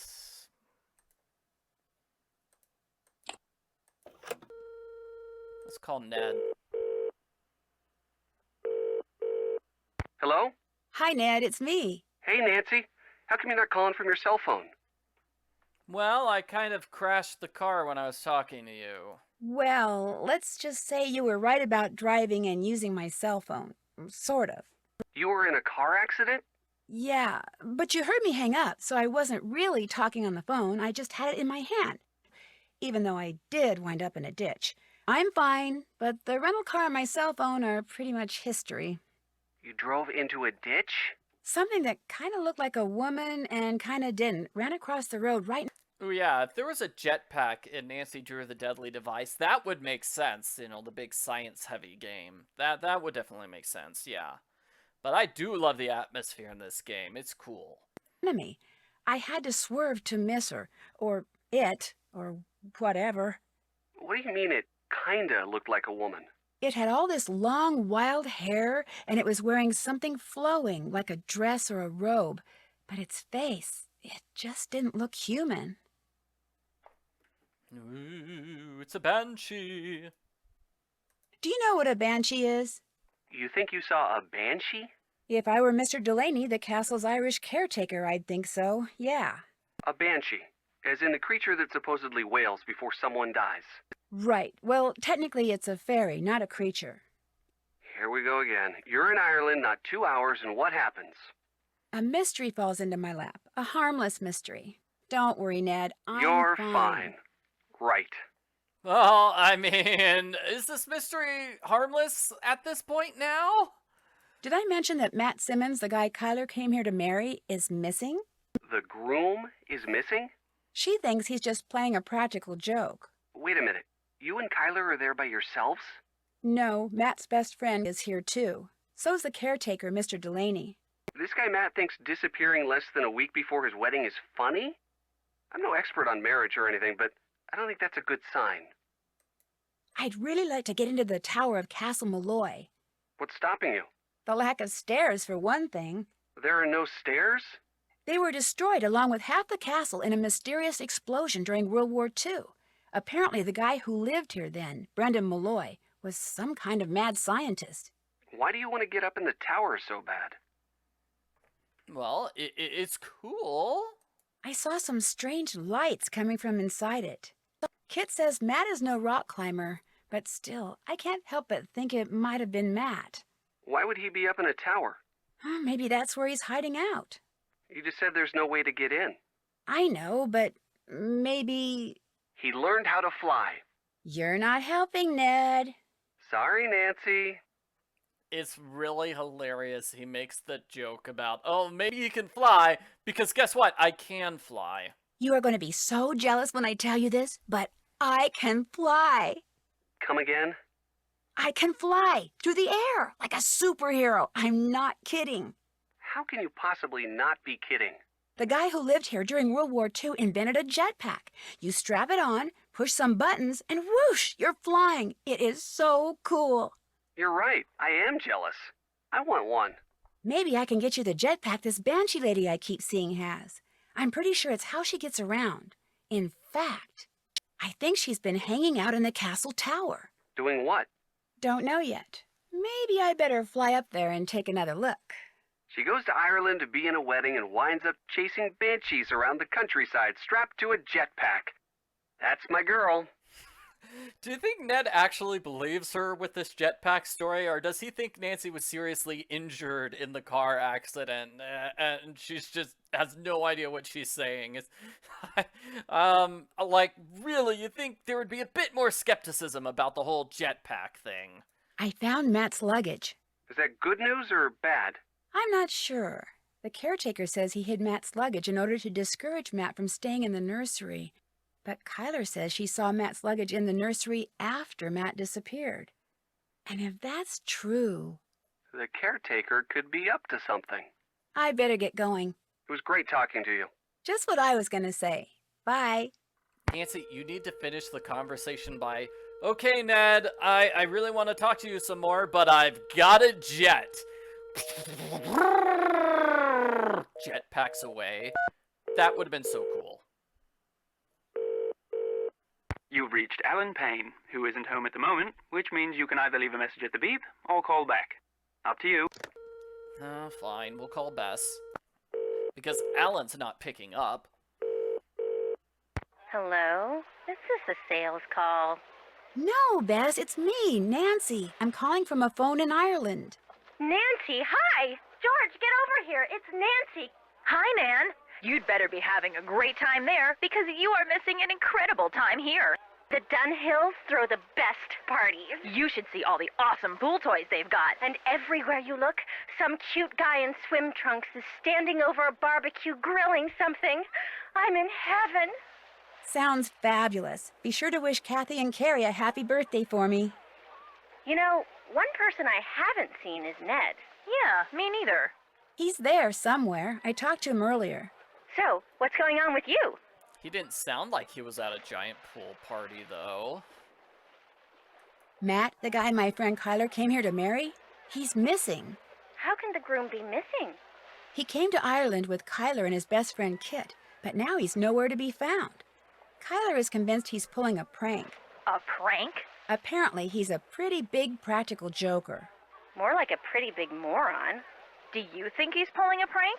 Actually, I'm kind of thinking his disappearance may have something to do with a weird-looking person who ran across the road in front of me just as I got to the castle and made me drive into a ditch.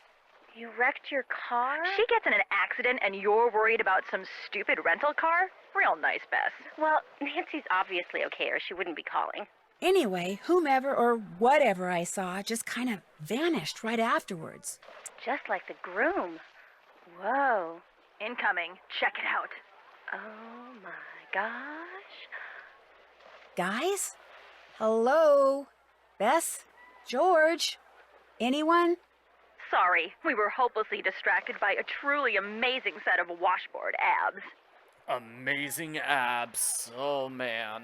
Oh, wow, we can talk to them about like 100 things. All right, let's do it. There were all these sheep running around outside, and guess who had to put them back in their pen? You? Nancy, clearly neither you nor Kyler understands just what a maid of honor is supposed to do. Actually, Mr. Delaney kind of roped me into it. Next time, just tell him no. You should be Yeah, Nancy, just tell somebody no when they're forcing you to do pointless chores. Why can't you do that, Nan? decorating and painting nails and picking out music for the reception and dyeing shoes to match your dress, not sheep herding. Actually, I sheared a few sheep for him, too. Nancy, a maid of honor should not be shearing sheep. You got to shear sheep? I am so jealous. What am I gonna do with you two? My cell phone bit the dust when I drove into the ditch, so I'm calling from the payphone of this quaint little country inn. Quaint as in charming, or quaint as in a borderline health hazard? Quaint is in a place where people go to play games like darts and relax over their favorite combination of fruit juices. Yummy fruit juices. In fact, anytime I want to play the games here, I can earn tokens by mixing drinks. Turns out that's something I'm pretty good at. You've been mixing drinks for people? Shouldn't you be doing something a little more maid of honorly? The caretaker, Mr. Delaney, hangs out here. It's the only way I could get him to talk. Why do you want to talk to the caretaker? I promised Kyler I'd find Matt. I figured Mr. Delaney might know something that could help me. And did he? He says Matt was kidnapped by fairies. I'll bet you were thrilled to hear that. According to Alan Payne, Matt's best man, there was a lot of arguing going on just before Matt disappeared. Matt was fighting with Kit, Kyler was fighting with Matt. Alan said he went back to London to wait for Matt to reappear because he couldn't stand all the constant squabbling. So all was not blissful in premaritalville, eh? Wait a minute. If Kit is Matt's best friend, why isn't he his best man? Good question. Unfortunately, the person most qualified to answer it has disappeared. Did I tell you that Kit Foley has a black eye? Why am I not surprised?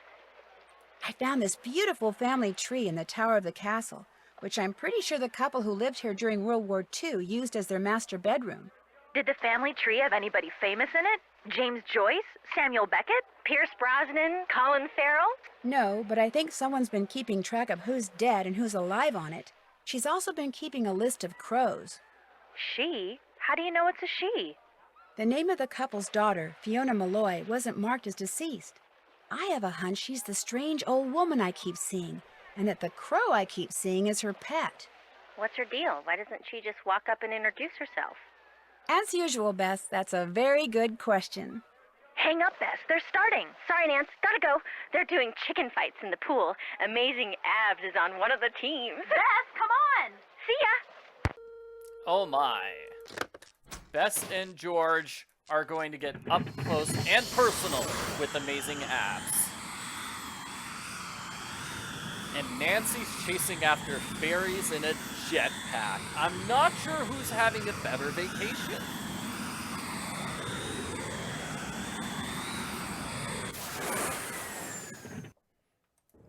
Yeah, I mean, this is why we have to do sheep fighting at the reception. We're just gonna do, everybody's riding on a sheep, and they need to wrestle each other. It's gonna be great. Okay, so the solution to the puzzle is CQ LXN.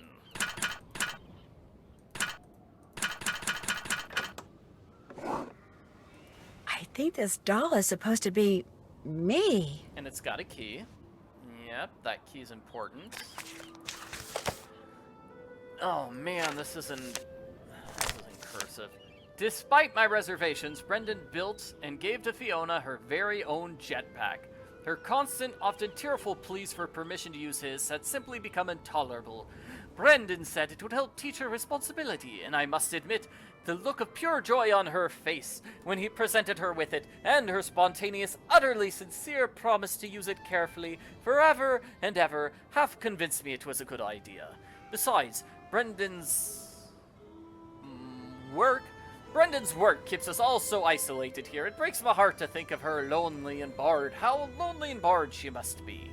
But now she's everywhere, circling the castle, scaring over the bog, venturing out to the islands and back. And since Brendan is harder at work than ever on his liquid propellants, it falls upon me to don his jetpack and keep an eye on her whenever it appears she's getting too adventuresome. Brendan has made my job somewhat easier by fitting Fiona's jetpack with a device that causes it to automatically descend should she try to fly beyond the borders of the castle towards the town. Oh, so that's why Nancy can't just jetpack to Dublin and do stuff there. No, it automatically descends if she gets too far. The fireworks inadvertently caused by Brendan's test launches have already created enough stir in town. Were someone to see Fiona racing across the skies of Baylor, that would be the end of our happy life here for sure. Fortunately, Working at the end as I do almost nightly, I hear all the rumors and manage to nip those concerning Castle Malloy in the bud by attributing the strange flickering lights some people swear they've seen up here to the activities of fairies. Basically, she blames the fairies to cover the fact that her husband's building jetpacks, which, to many, if not most of our neighbors, is a perfectly reasonable explanation. Not that I'm complaining, mind you. Brendan has managed to fool everyone into thinking he's developing a new fuel for armored vehicles. In fact, he sometimes conducts tours of the false laboratory he maintains next to the library in order to support his subterfuge. If the truth of what he's developing in the real lab were ever discovered, I shudder to think of the consequences. Oh dear, Fiona just shot by outside the window. Time to brave the jetpack and go see what she's up to. That's a nice little story, and this is what Fiona looked like as a little child. She's the one going around on a jetpack, apparently. And there's a key. So I believe we have 2 keys. This key is the car key, I think. We're left to assume that's the car key, I think. And then the other key is going to be the key for the thing in the bog hut.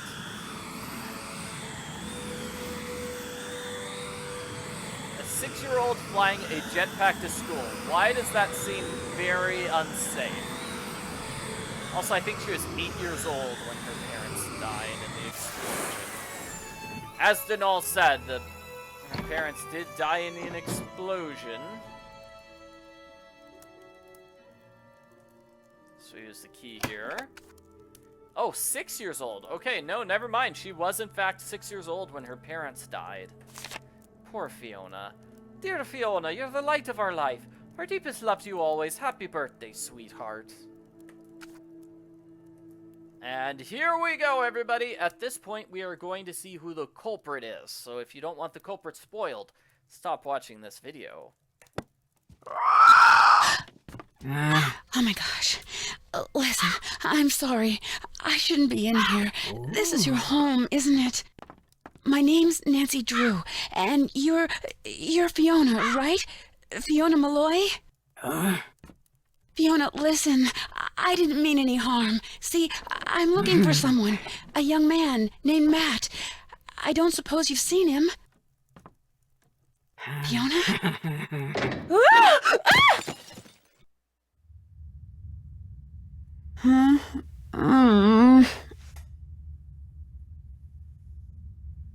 So Fiona is the culprit. Fiona is the one who kidnapped Matt. She also kidnaps Nancy. Not on purpose. I don't think she quite understands what she's doing. No, don't touch that. Don't touch what? No! Hey, it's the rocket lab! Nuts. Well, now you're trapped over there and I'm trapped over here. No harm done. I take it you're Matt. I'm Nancy Drew, the maid of honor. Thrilled, I'm sure. You wouldn't happen to have a tunnel boring machine in your pocket, would you? Or food? Do you have any food on you? A biscuit or two? Some crisps? Cocoa Kringle? Anything? Sorry. Does Nancy still have her jetpack?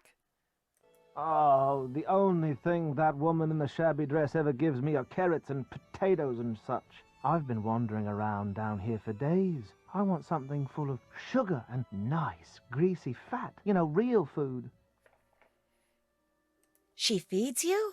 Every once in a while, the silo slides open, and she'll be standing up there in the fresh air looking down at me. Then I get showered with vegetables, she goes away, and the silo slides shut. Whenever I talk to her, she kind of grunts as if she understands what I'm saying, yet she refuses to help me.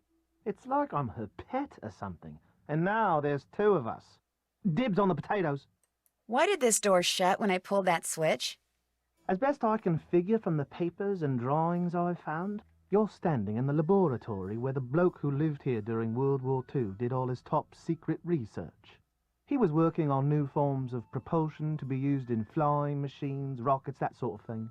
Apparently, to keep unwanted visitors out, he planted devices which would allow him, at the push of a button, to seal off the lab.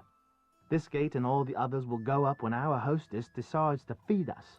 Opening those silo doors seems to reset everything.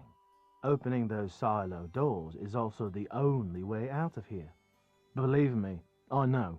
So we get a puzzle opening the silo doors. That's basically it. When we open the silo doors, we can escape on our jetpack. How did you get down here? I stumbled upon the entrance to a secret passage in the nursery, so I thought it would be jolly good fun to make some ghostly sorts of noise from inside it and give Kyler a fright. But all of a sudden, this crow flew in through the window and came straight at my eyes. I fell backwards into the passage trying to get away from it, and the next thing I knew, I was falling through a hole in the floor. Fortunately, I only fell about 2 meters.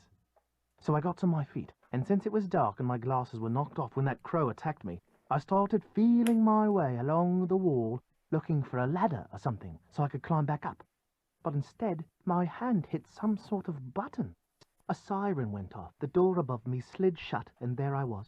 I yelled until I was hoarse, but no use. I was trapped. So I felt my way along the tunnel, looking for another way out, until I got to the lab you're standing in, at which point I blundered into the button you just pressed, siren goes off, door comes down, and suddenly I'm even more trapped. Not long after that, the doors at the top of the silo slid open, so I looked up, and by squinting really hard, I could see an old woman with long hair, wearing a long ratty dress, just standing there, looking down at me. I called to her, told her who I was and what had happened. I told her everything, called to her till I went hoarse again, but she just stood there. I even tossed my ring up to her, saying, "Go ahead, keep it, just get me the heck out of here." Nothing. So that's the story of how Matt was kidnapped. He just sort of blundered into this area by accident, and Fiona's just keeping him in here. Mr. Delaney, the caretaker? He thinks you were spirited away by fairies. You know, I actually missed that superstitious, super ridiculous old fossil. Kit and I spent the better part of an evening rigging line in the garden so we could fool him into thinking a leprechaun was moving through the bushes. Only a branch snapped off and whacked Kit in the eye, and that was that. Except I'm... Oh. So that's how Kit got a black eye? You didn't punch him in the face for saying things about your bride? Oh, he was injured by accident, I guess. Oh, wow. admit, seeing as I have no idea who or what that thing is that has us trapped down here, Mr. Delaney might not be all that wrong. I'm pretty sure her name's Fiona. She's the daughter of Brendan Malloy, the guy who was doing all the research down here. Everyone thought she was killed along with her parents when this place exploded. But she wasn't, and she's been wandering around in the bog near the castle ever since. So, if our wedding ever does take place, it looks like I'll end up with a crazy in-law after all. People are asking why Kit lied about that. Why didn't he just tell the truth that he got hit by a tree when they were doing a practical joke? Why would he let Nancy think I got punched in the face after making a move on my best friend's girlfriend? I don't know what Kit is thinking. For a while, Kit was convinced you disappeared because you had decided you didn't want to marry Kyler after all. I'm not surprised. The fact is, soon after we got here, he tried to tell me I was about to make a colossal mistake and that I should call off the wedding. Such wishful thinking on his part is exactly why I didn't ask him to be my best man. Oh, I made up some excuse about office politics and occupational expediency, but Kit was, and is, and hopefully always will be, my best friend. But having him be my best man knowing he's still smitten with Kyler? I figured I'd pass. And yes, Matt does know his best friend Kit is still totally in love with Kyler. Matt is not oblivious to that fact. Kyler's trying her best not to show it, but she's really worried about you. That's the worst of it, knowing that my eagerness to play a silly prank on her is going to wind up ruining the wedding. She's going to be so disappointed, and humiliated, and appalled. She'll never forgive me. What an idiot I am. I love her so much, and I am so lucky a mongrel like me landing someone as smart and beautiful as her, and now, whether I ever get out of here or not, I'm going to lose her. What an unthinking, short-sighted, immature idiot. I'm going to look around some more. Great. Why don't I wait right here? Sure, just stay there. Excellent, excellent. Did you know there was a button here that says, in case of lockdown, press to open? What? You mean something that could open up a way to escape was right under my nose the whole time? That does it. If I get out of here, I'm having that eye surgery. My weak stomach will just have to get over it. Oh, yay, this puzzle. Alright, so this puzzle, we've got these 3 different categories of, and we don't want to combine those chemicals ever. Ever, ever, ever, ever, ever. That would be terrible. And we're also gonna make a rocket using these puzzles. Using these puzzle notes. First, let's do this puzzle, though. This is the chemical puzzle. Definitely not the best puzzle of the game. I think everybody hates this puzzle. It's a puzzle, all right. All right. Okay. So NH3 category 1. That looks like it's a pretty. Oh! Well, that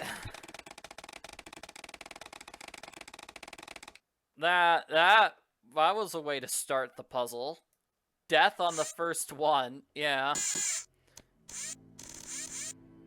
So you want to go below NH3, and then close the things to pick it up.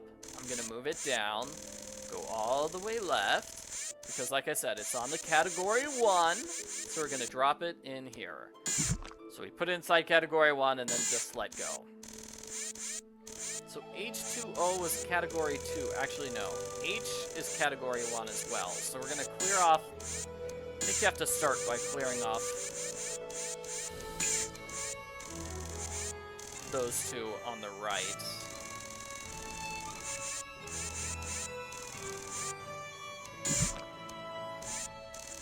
Let's do iodine, the I, because that's category 2.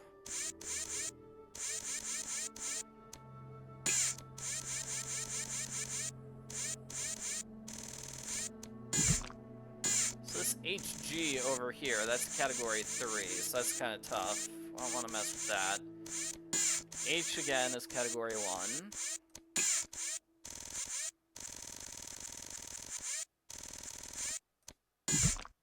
H2O category. I don't think I can do H2O yet. I think it would explode. So let's go. Let's just do this. Because I think what we do is we clear a pathway to category number 3, right? And that way I can move HG into category number 3. That way I can move this H2O into category number 2. And basically, that will let me go straight up to the key. Does that make sense? So I'm going to clear off all this stuff before category number 3. That way I can get this one thing and then clear up the space before the key. Because the key is what we're trying to do. We're trying to get this key.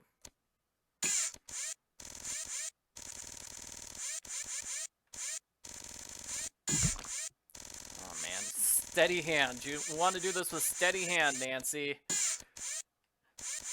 Why did I drink so much crow's nests? Those fruit juices are making my hand shaky. BR is also another category 3. So you see what they did there, right? With the BR. Oh, we're gonna block this off. That really big thing. NH3 is category 1. So let's see if we can pick it up.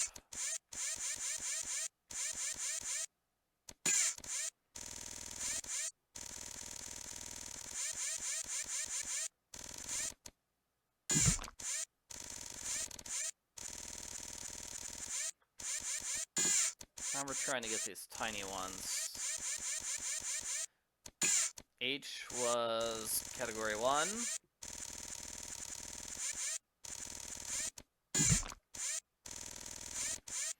F is category 3, so I'll be able to just grab it. Ah!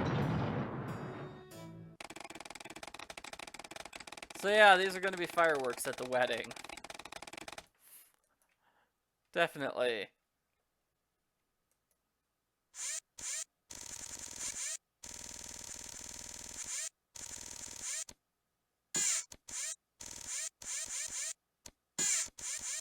So I'm I'm grabbing F. F category 3. So that's cute.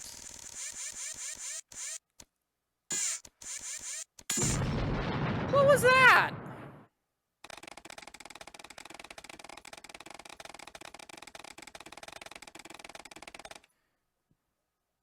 I'm sure it's possible to solve this puzzle without any mistakes.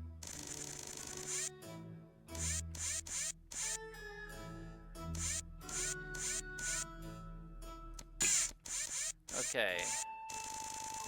Getting that I out of the way. Is it now possible for me to pick up this HG?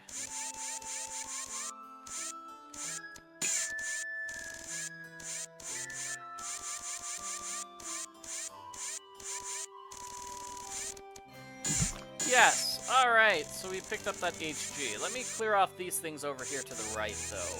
Just to give myself a little bit more room to play around with.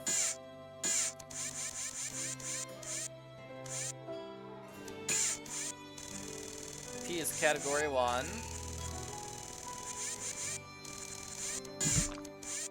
RN category 3.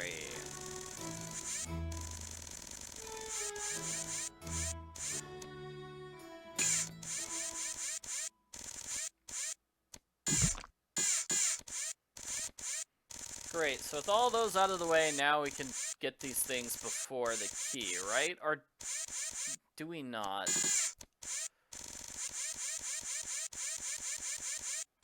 Let me try to get this BR. That's a category 3.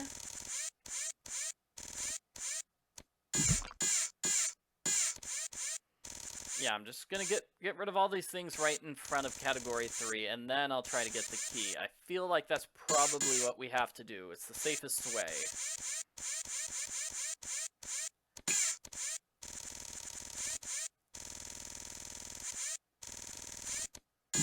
Or at least it'll make it easier, then I don't have to worry so much about clearing things out of the way for other things. I'll just have a free... No!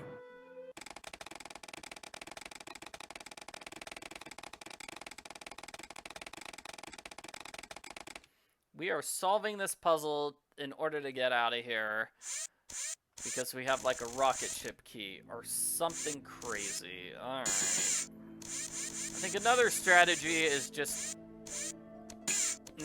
go from the bottom to the top, so get the lowest one out of the way. Maybe that's the good strategy there. I could try that. Get the F out of the way. Now let's try some HG.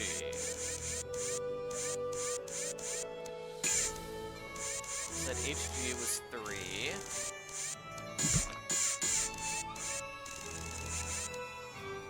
I is category 2.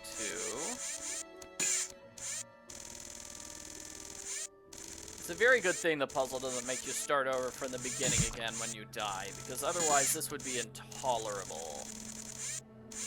Forcing people to solve the entire puzzle with no mistakes, that would be impossible.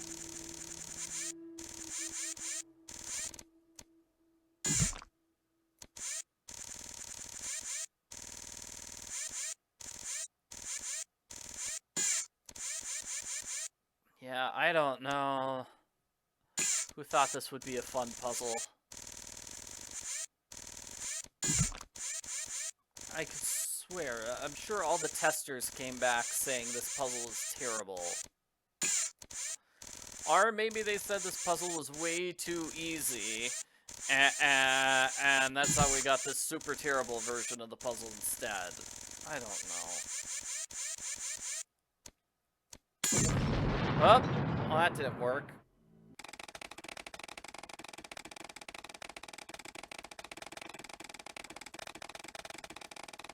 It is... There's like multiple ways to fail this puzzle. Many, many ways to fail this puzzle.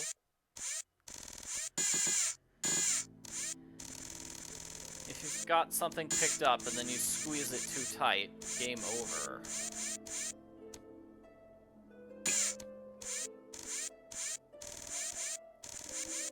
like if I was to close the pinchers even more here, instant death.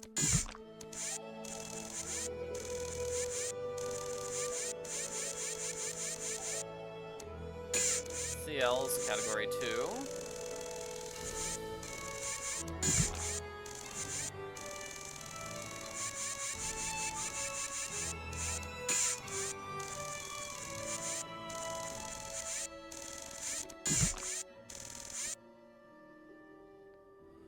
Let's see.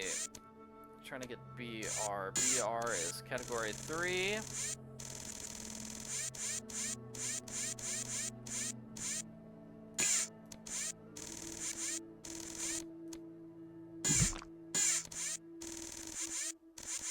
Let me show off what I was trying to say. So like I pick up the radon, but say I try to close the pinchers once more, death.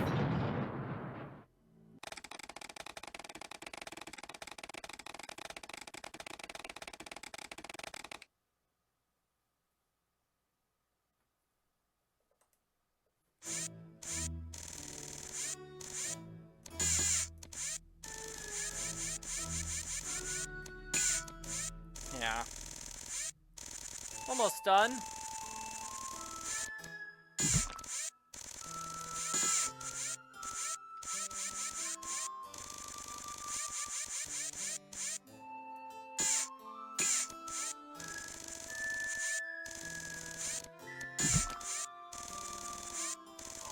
Three, four more.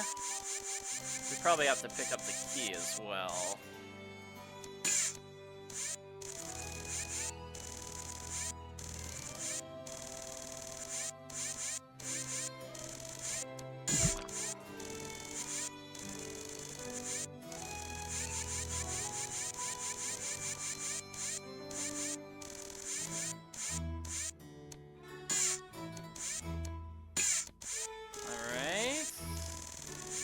Category 2, CL.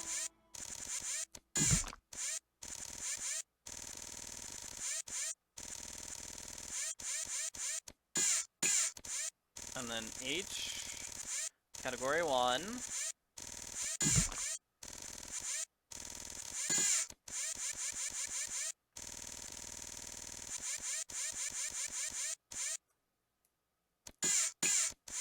And this key, finally, I think we just take the key all the way down. Got it. Hooray. And then let's do these puzzles quickly. Let's see, I think we put these on the board. Yep.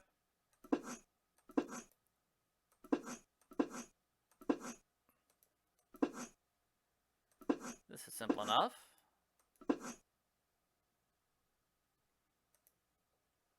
Alright, so where was I? According to the notes, we're gonna grab that one.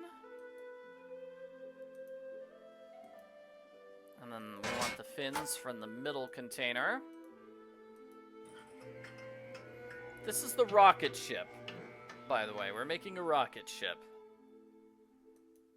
And this is the wire matching puzzle. Alright, so 1 is red. 2 is blue. 3 is orange.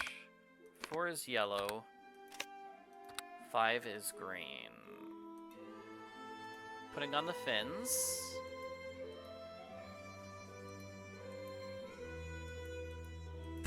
Okay, I need to back away from that puzzle and then put on the fins.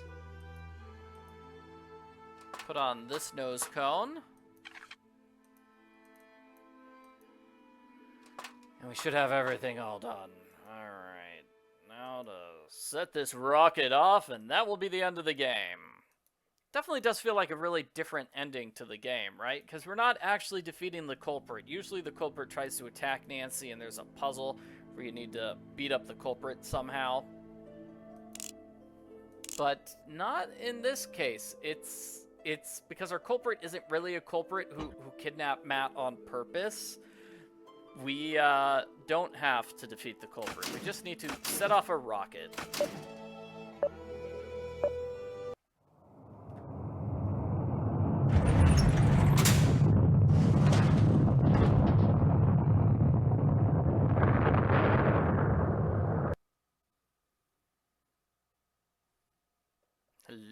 rocket. There we go. Ow! By the way, Kit and Kyler standing there in the that area, totally unexplained. I don't know what they were doing.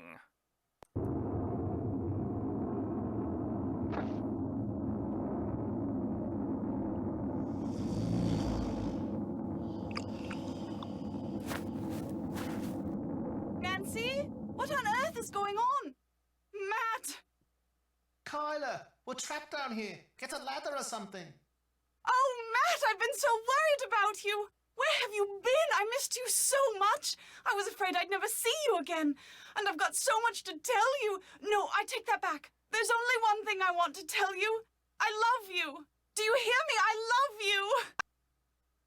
Aww. By the time Kit came back with a ladder, Kyler had said I love you to Matt approximately 150 times. And Matt had said it to Kyler about 200 times. And they were still saying it to each other on the day of their wedding 4 days later. Even Kit remarked that Matt's little misadventure seemed to have been good for their relationship. Needless to say, this bummed Kit out until he met the very beautiful young Irish woman who catered the reception. Long story short, it looks like Kit will soon be returning to Ireland, and not just to sketch plans for potential housing developments. As for Mr. Delaney, he still can't accept the fact that the strange wail I kept hearing wasn't a banshee, but an old siren that Matt kept inadvertently setting off down in the tunnels. Nor is he clear on the fact that Fiona, whose jetpack was also a source of weird noises, was responsible for many of the strange phenomena he'd always attributed to fairies. But he understood immediately that Fiona was someone in need of compassion and helped the police take her into custody without incident. Apparently, after the explosion killed her parents, Fiona was taken in and raised by an old hermit who lived alone in the bog hut, which did not exactly do wonders for the little girl's mental or emotional development. But she's getting lots of attention now, and she's so bright, after all, her father was a rocket scientist, that her prognosis is actually pretty good. Me, I'm on my way back to the States, via jet plane, not jet pack. My pack and Fiona's were quickly confiscated by military types bent on adapting them for use on the battlefield. Unfortunately for them, Brendan's intricate fuel system has them completely and hopelessly stumped, which has no doubt made Fiona's crow and all its feathered friends very happy. They finally have the skies above Castle Malloy all to themselves.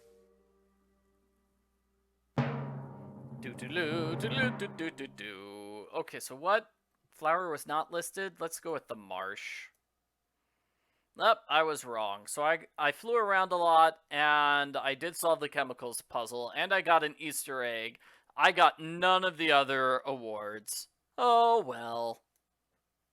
When my best friend Bess Marvin wins a vacation for 3 at a resort on a private island in the Bahamas, she naturally invites me and her cousin George Payne to go with her. But by the time I arrive, the owners of the resort are nowhere to be found, and Bess has been kidnapped. Dun, dun, To get her back, George and I must find a long-lost treasure, a quest that brings us face to face with many of the island's strange inhabitants, and forces us to risk our lives, both on and in the sea. Help us find the treasure before this sun-drenched paradise turns deadly. In my next adventure, Ransom of the 7 Ships. Like I said, I don't know if I'll actually play that game or not. We'll see. We'll figure it out. I'll just let the internet decide. Sometimes it surprises me when I just put something up and say, "Hey, internet, decide for me." Their decisions are always, not always, but a lot of the times the internet surprises me. I mean, even here in the credits, people say, "Skip it, not this game." Oh gosh, not this one. My least favorite game. One person's like, "I like the game." Hey, they've got cool monkeys in that game. Another person saying, "No, I don't like the monkeys." Wow, so many people. People are split on whether or not the monkeys are bad or good. Well, the monkey puzzles are okay. No, they're terrible, especially on senior mode. Oh man, yeah, those monkeys. Oh, I wish we could have gotten a character instead of just random monkeys in that game. Having more than just one suspect would have been a huge help in that game. Anyway, this is Nancy Drew, The Haunting of Castle Malloy, game number 18 in the, 19 in the Nancy Drew series. Very fun. I like the game, yeah. I think, as everybody agreed, the final third of this game was so weird, where it just got in the jetpack territory, random sciencey stuff. What is this game doing? But, yeah. Aside from that, I feel like if it had been a traditional ending, let's say Kit had been the culprit, and Kit just gave his grand villain speech, and we had a puzzle to defeat him, maybe by throwing some juice, you know, some of that famous Irish fruit juice in his face, then I feel like maybe that would have been a better ending to the game. I feel like it would have fit the series more. But hey, that's just me. After Ransom of the Seven Ships is Warnings at Waverly Academy, which is a much better game. We also do have the 2 Dossier games and Secrets to Kill Remastered, which are also like bonus Nancy Drew games. Action!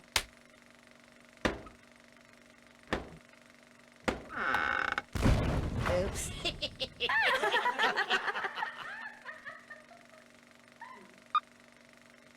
Take 3. Speed. Action!